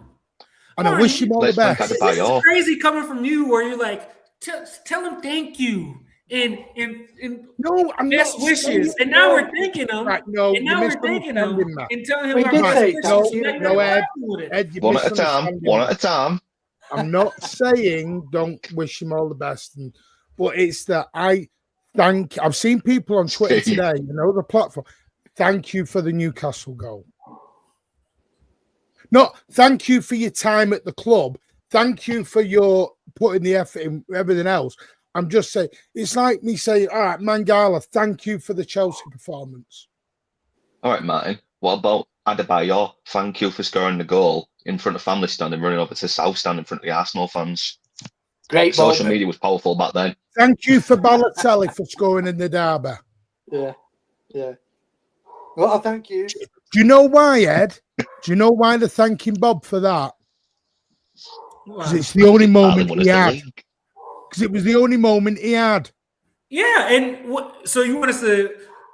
That's all we can do. Then you're thank you. You just created the answer for us. That's all we can thank him for. No, I'm not. It was a big goal, and it was an excellent goal, but he didn't kick on because of the injury. And that's what. Yeah, what are we talking about here, Martin? That's why we're saying thank you for the. So what are you saying, Martin? Million. Thank you for the 27 thank million. You for the moment. Thank you for the 20% sell-on clause. I've just never heard anyone thank players for a moment. It was something new and experienced ever, and thank you for the moment. Thank you, David Silva, for Blackpool and Hull. I've never heard anyone get a thank you for the moment before. I just haven't. Maybe that's what riled me with it. Listen, I wish Bob all the best. I think he's going to be a brilliant player. He's also an academy. No, I'm not this. No, right? When Palmer left, I had to listen to Elliot and Allen bring up that cup game. You're listening to Elliot and Allen. So why can't we bring up both of them? You're listening to Allen. And Elliot. Right. They love the academy. I love the academy. Okay, so people who love the academy can say thank you. 1997. Listen, this is where people confuse me with Phil Andrew's Foden. got it spot on. I'm not thanking Phil Foden because he's an academy lad. I said he gets backed longer because he's an academy lad. Yes. Thank you, Steve. Oscar Bob would get backed while he was here. Rico Lewis, for me, should still get backed while he's here. But here's the difference. Phil Foden has won Player of the Year, Football's Writer of the Year, Player of the Year, 2 Young Player of the Years, multiple titles, multiple trophies. And that's why we can say thank you for all you've done at City. That's the difference. That's all I'm saying. Same with O'Reilly. If O'Reilly continues on the trajectory he's going, then you know what? I'm going to have a rant. It's been amazing. I think Martin is one in a rant. Can I just say something? It's off you. Where have you been? Not you, Luke. Sorry, I meant to. It's all right. It's fine. That sounded like I was calling Luke out there, didn't it? Can I just say something quickly? Thank you, Peter Crouch, for putting us into the Champions League. Let's thank him because he literally saved us from being in Europa League again. You know what? I'm gonna get done for that. Listen, Oscar Bob, it was a beautiful goal. Thank you, and I do wish him all the best. Yeah, there you go. Briggsy, why aren't we? I've been the only one who's been saying this, but why aren't we thanking Trubin for getting us in the top 8 yesterday? The Benfica goalkeeper. Where's the thanks in that? I'm the only one. Look at you, Andrew. Hey, I tweeted that. He didn't need to score though. He scored to get Benfica. No, they had to. They were dead even. They were dead even with Marseille goal difference. I'm saying for us though. Well, no, because if Real Madrid scored, it would have been a draw, and they would have. Real Madrid was on the attack. Trubin didn't have to score for us, so we don't have to thank him for us. Dude, you're one of the first ones to get an invitation to the Anatoly Trubin Society, and you're basically just brushing it off. All I'm going to say is, Ed. There we go. Whoa, I was actually debating that. I was talking about bringing him in as a goalkeeper in the summertime. Can I ask you a question? Oh, Ed? gee, okay, yeah, fair enough. All right. We did a got space some momentum now. back, and you told me you were selling 12 players. Yeah, no, it was about 3-4 months ago. Yep. Right. Are you going to thank Rico Lewis for a fabulous 6 months during the treble season? When he leaves, I'll thank him for that. Will you do that? Yeah. Do you think others will? You asked me what Doesn't I matter would. what others do. Right, hang on. Right, will others do it? Oh, fuck's sake. Doesn't matter. I don't. I think- Some will. Some will. I think it's the wrong wording. Some Just will. gotta say thank you for your service. Thank you, Governor. Exactly. Thank I you. would, Yeah, I would yeah. say, Rico Lutz, you stepped up in a critical time for us. You helped us get over the line. Yeah, I know, Andrew. Yeah. Thank you for that. Timing was so good then. This is Cheap, why Thursday night light chat is like you need to be in this one. Martin, stop being That's like evil. I'm forgetting the 8 o'clock part. Moving on. Governor's already moved into the late part. Yeah. Martin, stop being evil now. Like No, with Savio, no. like for Spartacus, when Savio leaves, I'll say to Savio, thank you for all the assists you gave. No, us. I'm not. Thank I'm, you by for the all way, the assists. I know people are winding me up Thank you now. for all the assists. Mention, I didn't say goals. Thank you for all the assists. Look, you're gave being us. dicks now. I You're all appreciate being dicks in the chat now. Listen, Yeah. I'm not saying it isn't respect. I'm not. No, right. I need to reword this because I've had a mare here. I'm not Yeah, saying you off did. the You ball did have a man. did not have a very good. I'm not saying, and I wish them all the best. I've just never heard thank you for a moment ever before.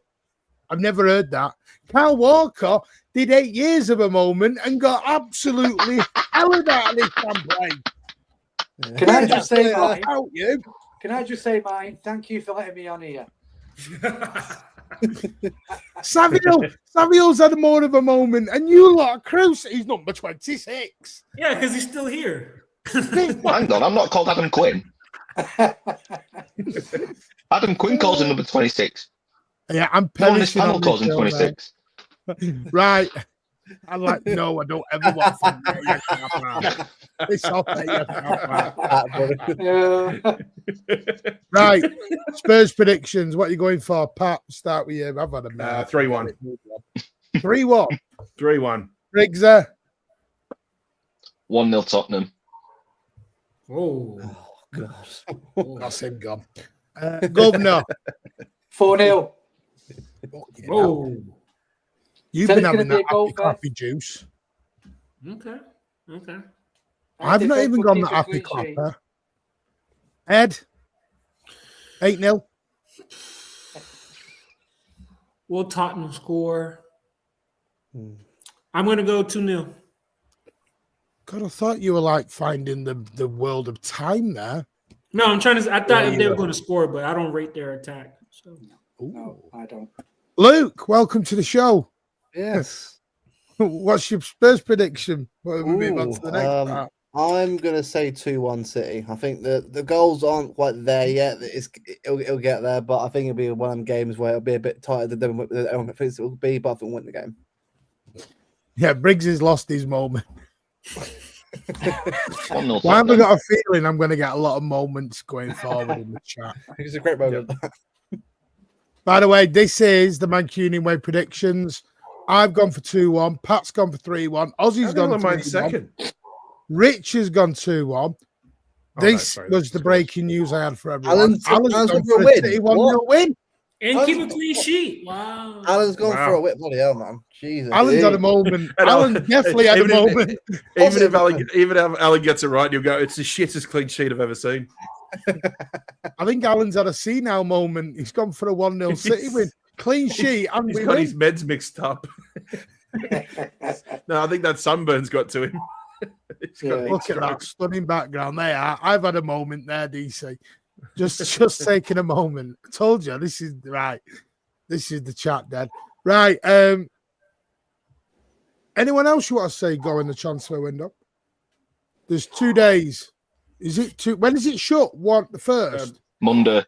No, when Doku went down, I was in a Monday, chat, and people were like, "Should we get another winger?" Because Doku went down. I'm like, "Come No, on." they weren't. Please tell me. Yes, they people were. ain't saying one by the- Somebody said, "Should we get another winger?" Because Doku went down. The winger, another one. Gee. Right, come on. Name and shame the channel. Name and shame the chat.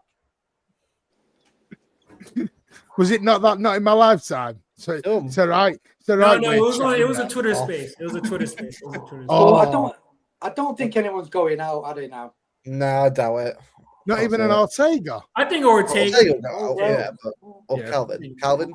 Whoever goes, remember, we need to thank him for their service. Pay him out. Calvin Phillips, thank you for your service.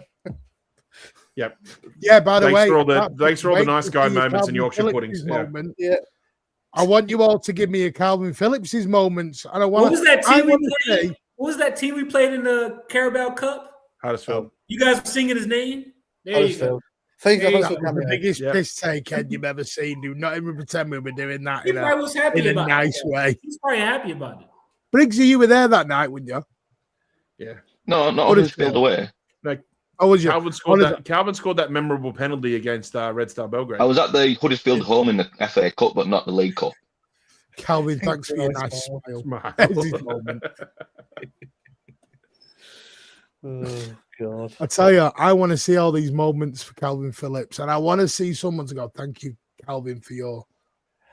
Thank you for that cameo at centre back as Barcelona, was it, in pre-season? Thank you. Yeah, I was about to say the centre the one back. where he got injured.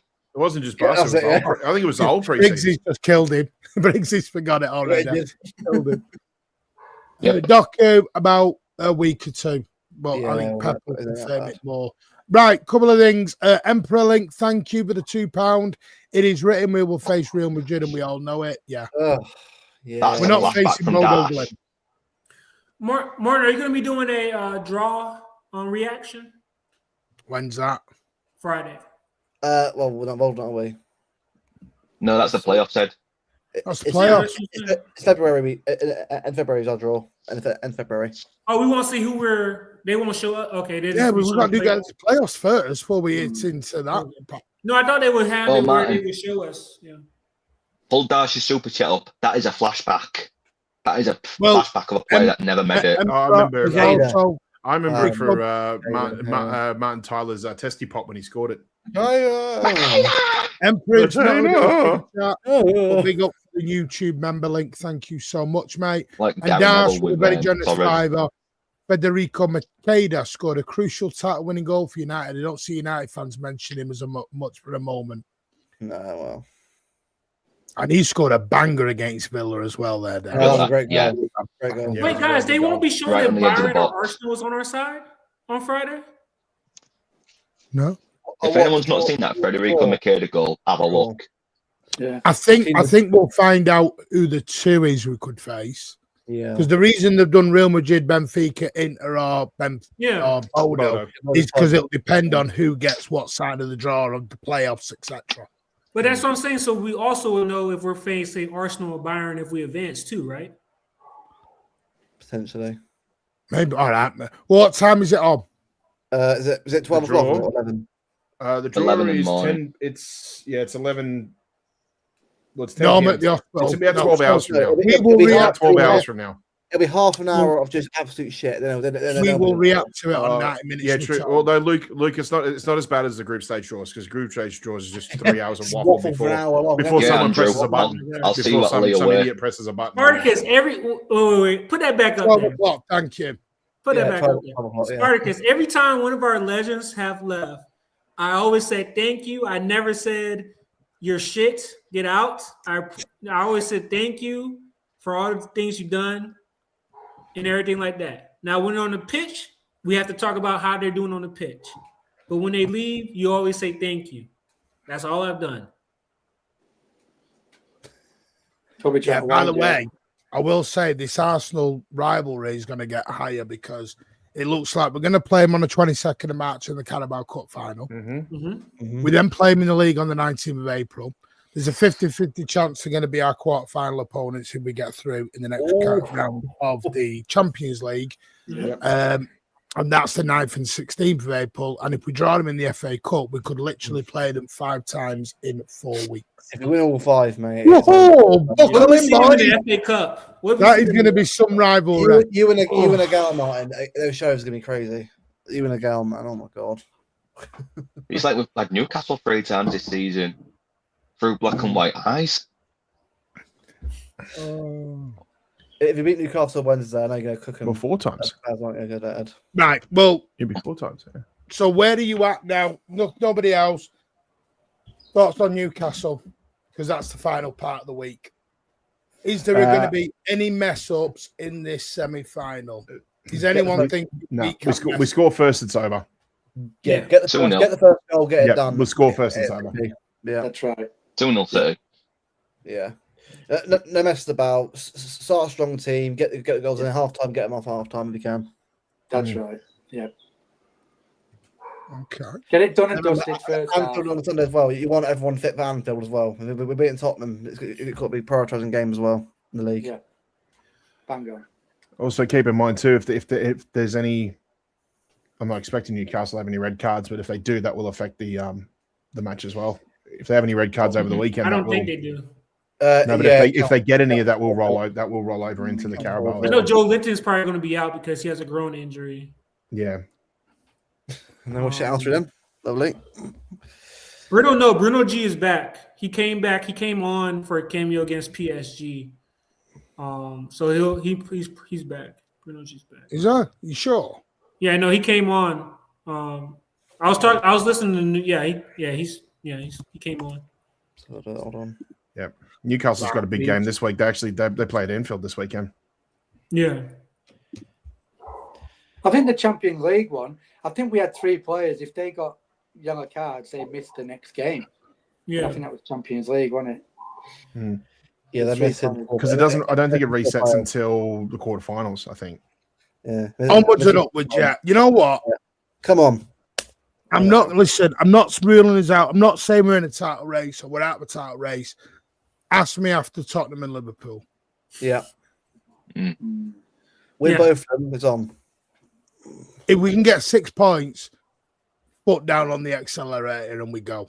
Yeah. We draw one of them. No, I think 4 points we can still do it. We lose. I think one it's okay. 4 points is okay. I personally, I'm not ruling out Arsenal dropping points at Ellen Road. I'm not. Neither am I. No, yeah, agreed. Yeah. They're a plucky team, Leeds. I'll give them credit. Like they're definitely doing enough to be a team that's going to comfortably, maybe not comfortably, but certainly they'll definitely stay up with weeks to spare. I think. Matt Gay can play on Wednesday, can't he? Yeah, he can. Yes, he can. That's it. More moaning from Baz than Basil moan about on Friday. Basil have a right moan about that on Friday. Wait, Sparkus, what receipts do you have? Please tell me. Good evening. Let's begin with the good. Let me just greet everybody, and then we'll get to your cooking. By the way, yeah. How's everyone doing? Good, mate. Good, thank you.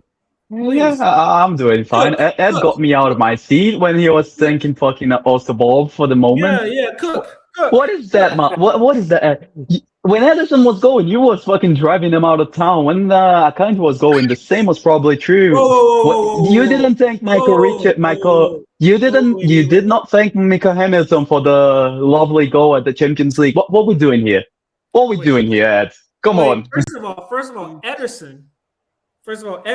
I didn't say all I said about Ederson. I said yes, it's time for him to go because what was that game in America where he let every ball that had a shot on target go in? Juventus. I think it's time for you to go, mate. I think you're not for par for this anymore. And I don't think his head is at Man City. That's what I said. I didn't say I heard no thank yous. For the moment. The guy won a treble. I heard no thank yous. The guy won a quadruple. I heard no thank yous. Same was true to Akanji, by the way. And this is documented when it happened. I was on here like I am every week, and I said, Ederson, thank you for all you've done. I wish you the best at Fenerbahce, but it's time to move on. That's exactly what about Akanji? Because there was no thank you for Akanji. Akanji's still in the books, mate. Oh, come on, Ed. Come on, Ed. When it goes through, I'll do that. Ed, come on. Here we go. No, Ed, come on. Ed, come on. Come on, Ed. Come on, Ed. What? 15 million his first season wins a treble. A big part of winning a treble. That's I say thank you, Akanji. He's not coming back now. Inter love him. It's not a Hang on. There's a lot of us now, so it's not fair for people in the listeners. One at a time. Let Ed take his bloody hell. I didn't realise this moment thing was going to trigger everyone so damn much. I started off with a bit of a banter, and it's gone. Can we just take a moment to catch our breath, please? Should I say goodbye to Grealish? Is he gone? We don't know if he's officially gone or not. Nah, he's gone. He's gone. He's not coming. Yeah. He's club. This is there there was no thank you for Michael Hamilton when he scored for the moment that he scored in the Champions League. What was the moment there? No, but that was the same game, Calvin Phillips. So yeah, We didn't even cover Michael Hamilton. Calvin Phillips scored in the same game, so he deserves that moment. Yeah, we didn't even cover Michael Hamilton leaving. But he didn't go though, so there's no need to thank him for the moment because he didn't go. Can you talk about things that we said on the show? Just to let you know, Briggs is switched off. Look at him. He's like, I'm done. Good night. I'm done. He's seen enough moments. He's seen the moment. He's lost all momentum. That's so fucking drained. What can I say? I thought you said you were going to take a break, Briggs. It's time for the spaces, I think. Oh, mate. No, Dash. I'm joking. Because, he should. And he's sadly not done it. I wish him every success at Fulham. And I think he's going to do very well. Listen, big up to Viana, 27 million quid. We made £7 million profit on bringing in Matt Gay. Brilliant. That is crazy business. Yep. And you know what? And the profit isn't ended too if Oscar Bobb goes somewhere else. The thing is, not everyone is going to make it. I think that's just the sad reality about Academy. Not everyone is going to make it. No, I think Phil Foden set the benchmark now. Players know that they have to be on a level close to Phil Foden to get in. I'm good. We're going to get so many comments afterwards on that part. No. That one comment you just made. Deal with it. There's my moment. Yeah. Someone is going to put in the comments afterwards, what moment has Phil Foden ever done? He hasn't done a moment in 2 seasons. No, you should bookmark. You should bookmark this moment question mark. No, I'm not. I'm never talking Phil Foden again. I'm literally banning myself on the Phil Bullshit. Foden. I'll fight him, man. I'll fight it. No, I'm not backtracking. I'm not. Well, let's wait until the next game. No, in all seriousness, I think 4 points. We've done the top 8. We can beat Newcastle and get in that final in March. I think we're on for a good second half. Yeah. If we can beat Arsenal in that final too, I think that will give us a psychological finish too. Yeah. Guys, they might not get to the final though. Chelsea can get the result, They can. They've been playing well. Yeah, Chelsea. I think Arsenal got more of a challenge on their hands at home against Chelsea than we do against Newcastle. I don't want to do the disrespect part and rule Newcastle out completely right now. Yeah. Get the first goal. Man, I'm right though. If we score first, I think the tie's over. Yeah. Yeah. Yes. It looks like Joe Linton might be out. I mean, on Friday. We know Livramento's out. Livramento's definitely out. This is our show on Friday. I know a few people would like me to ask a few questions. The Tone Show tomorrow, you've got all sorts of shows. You've got a show at 2, show at 8. I'm on Judge Mo at 5. Oh, God, busy. I might be on the catch at 6. The catch up? Did Judge Mo ask you to come on? His name is Catch. His YouTube. Did Judge Mo just ask you to come on when he heard you say you were listening to AFTV? You on there? I'm all over the gaff now. He's in the trenches, Governor. He's in the trenches. Well, boys. Apparently, I'm not. They're top of the league, and they're having civil war, aren't they? Yeah. Tell Tom we'll miss him. Right. Back on tomorrow. Planning to sleep. Civil war, yeah. When am I planning to sleep? That's a bit personal, Andrew. Governor, some fans weren't happy. They He'll WhatsApp me in a minute. Pardon? I said some Arsenal fans weren't happy. They let in 2 goals against the team. I think there's a different reason. I think the Arsenal fan base have got in civil war. I don't want to go into it on air, but I think I think they're more personal, isn't it, Martin? Yeah, it's got personal in their YouTube world. Oh God, yeah.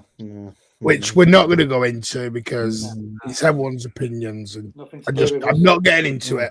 It's not our place, not our wheelhouse. We're crazy. We got our own issues, but we haven't gotten that far yet.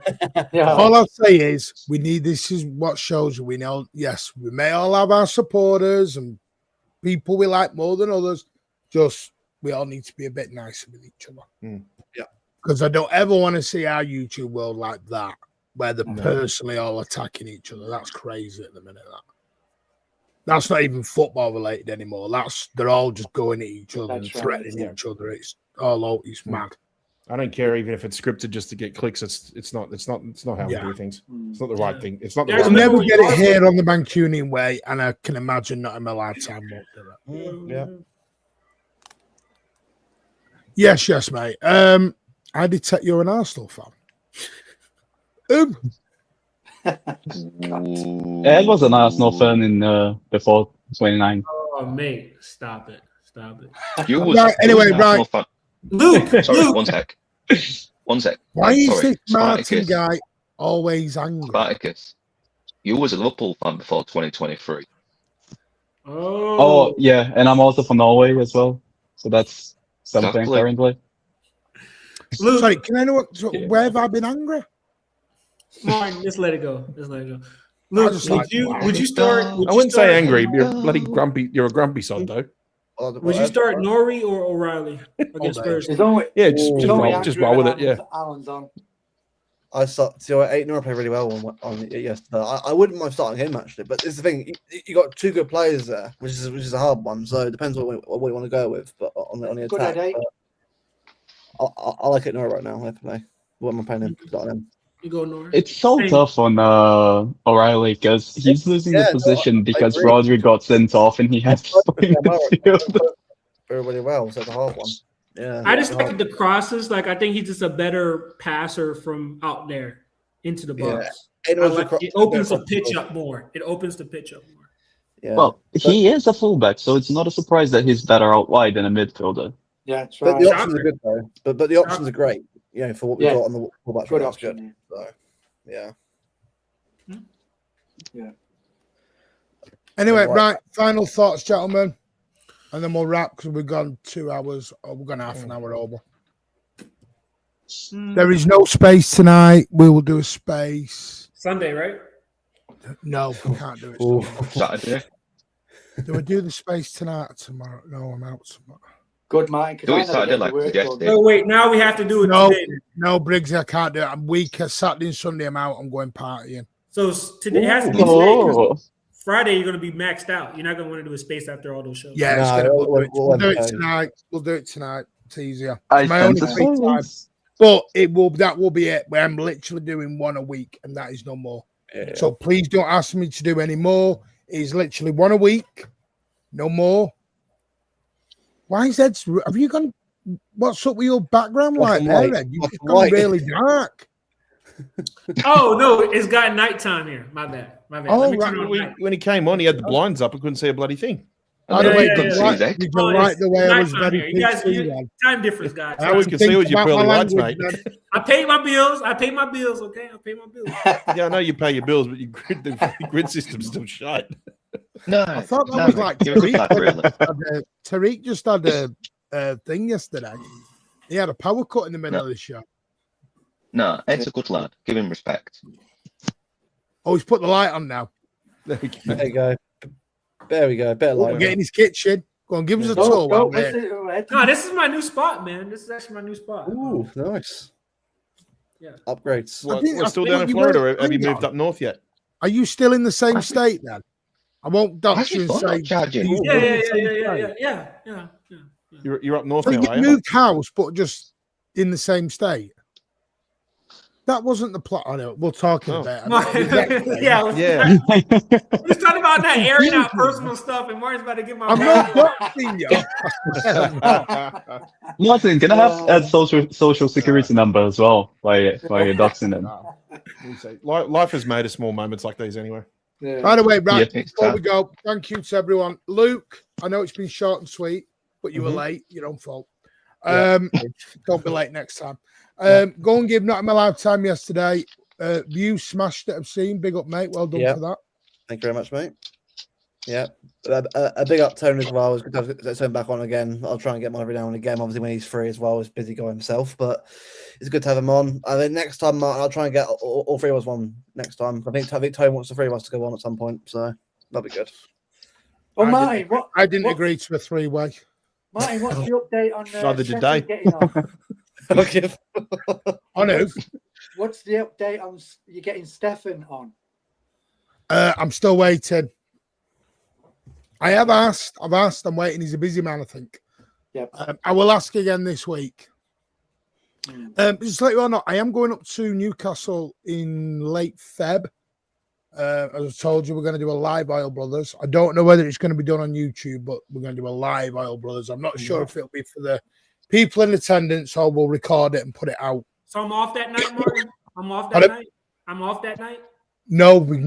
I'll try and get you in via my phone. Don't you worry. No. Fly you over. I should be right for. I'll pay for your flight. Yeah. We'll fly you over. I should be right for Oil Brothers as well too tomorrow. Yeah, Oil Brothers as well. You got 2 shows tomorrow, 2 p.m., 90 minutes return. I have asked Pulpy as well.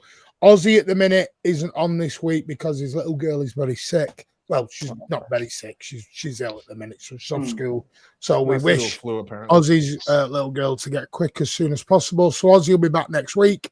Governor, thank you for joining. Oh, good. Cheers, Gov. Thank you, mate. Are we doing Blues Brothers at any point? Or are we just coordinating this into Thursday? Well, I don't know, because Blues Brothers, you'll probably get nicked for copyright, but Blues Down Under should be back middle of next week. You said Blues Brothers. Is like, we can't watch movies on here. We'll get done for copyright. Yeah, but what was that? You okay No, there? You just had a sit down moment. You tired, bro? I've just given you a spoiler on a show for next season. Okay. Right, move on. Skip that. That is a show coming to you next season. Tell us off camera. Yeah. Oh, you're probably gonna have a Chelsea thing, right? Is that Chelsea? No. Everton? No. Is it the Everton guy from Spaces? No, it is a fellow City fan. Oh, okay. I haven't spoke to them yet. Leave it with me. Jesus Christ, people. Okay, that's your new moment then. Yeah. I'm having a moment. See now. Did you know about this? What moments now? Briggs, thank you for joining us, mate. Yeah, I'll see you in the space shortly. Yeah. Cheers, Briggsy. Spartacus, I spoke. See Dash. Twat. Dash is off the Twat. You know, Martin, you could have denied it, right? And kept it. I know, but I do you know my biggest problem? I can't lie. I can't even deceive anyone. I'd be shit if I was ever cheating on anyone because I'd be like shit at doing it. I just can't deceive. I'd be if I was ever like a fraudster, I'd be giving it away. I'd be like, hi, it's me. Martin. I just can't. So would they. They would be too. Martin, I can't deceive. Go on. When are you coming to Europe for a City game? We need to get you, me, Dax, and Steve in a bar. Yeah, by the way, whoa, before we come to that, Briggs, my away record this year, Pat, and I forgot to mention this for Rich, is fucking good, so leave that It has improved, actually. Yeah, it's improved. Well, I'm Briggs, still positive on the bets. In the interest of self-preservation and for the benefit of most of the fan base, I think we should leave your European away day until it's a season where it's away on match day 8 and we've already wrapped up top spot in the league table. I'll risk it. Dead rubber. It's a deadest of dead rubbers. Yeah. I'm the kind of fellow who steals the money and then give them all back with interest. Yeah. That's for the 5 days I nicked it for. Here's the interest. Yeah. You want to go to karaoke, Martin? Yes, I am coming to an away day. The reason I haven't is obviously because of what's going on in my personal life. When that is over, and that's the best way I can put it, then I'm coming. Good lad. Yeah. Good lads. Because I want to bring my son. My son is desperate to come. And it's also tie him. He'll be a bit older and he can have a drink. Has he never been to an away day? No, he's been to an away day. He's never been to, because there's no, I can't take a 15, 16-year-old to an away day abroad because he can't join in without. Yeah, you can. There's load of kids that go. No, Briggs. I can't be me with my son with me. I agree, Martin. I agree. Think about it, Briggs. I'll tell your mum. I'll tell mum. I'll tell mum what you're like. No, shut up. Come on, Martin. I just want to hear you sing a bit of Elvis Presley. I can do rocking all over the world. Right. I'll request that. Karaoke bar. We go. Right, anyway, we'll do a space in just for about midnight. I'll shut everything down, load everything up. We are back tomorrow, 2 p.m. I'm at the hairdressers and hospital in the morning. I will back at 2 p.m. with Tone. Hopefully, Pulpy will join us as well. And whoever else wants to join, we'll have a good natter for 90 minutes. And then we'll be back at 8 p.m. with Oil Brothers. Can I just ask something before we move on? Because I think nobody really caught on to this. Not move on. Hairdresser. Hairdresser. Oh, what for the hairdresser thingy? What? Didn't you say you're going to a hairdresser? Didn't you say you're going to a hairdresser? What for? It means barbers. Yeah, but there's not much hair over there. Don't worry, it'll only take a moment. Hey. Okay. What's going on here? Smarty, save it for the I had to. I had to. Danny, that's wrong. Stop that. Look, nobody said anything. I'm like, he's going to hairdresser. Nobody's saying anything. Somebody has to say something. Come Exactly. on. Look at that. DC's spot on. The sons of grass. Any moment. Play nice. No one plays nice anymore. But no, big up. Oh, by the way, give me feedback on the new format. Let us know if you're enjoying it or whether you just want to go back to the 90 minutes show. But let us know if you're enjoying the switch over and different panels. Like I said, we're trying to do it to give people hosting time and less of me, more of them, and more people. And the other thing is, I'm going to be honest with you, I'm trying to split me and Alan up a little bit because I think we're winding each other up a bit too much at the moment. Well, because by the same, I've got to say, Alan was very sensible earlier. Very sensible. He was. Very good. He was. it's almost like you causing not to be sensible, Martin. It's like I wind him up. I think it's a summer. Anyway, no, big up to all. Rich, Pat, and Alan, and then Governor did a great thing earlier on. And then we descended into madness. Kelster was going to join and Mad Hatter, but obviously we ran out of time. Kelster's had issues at work. Mad Hatter was, so we'll get Kelster and Mad Hatter on next week for this as well. So big up, Paul. I'll see you at midnight. Take care. And as always, up Z Blues. You are legends, each and every one of you. See you at midnight. Bye all.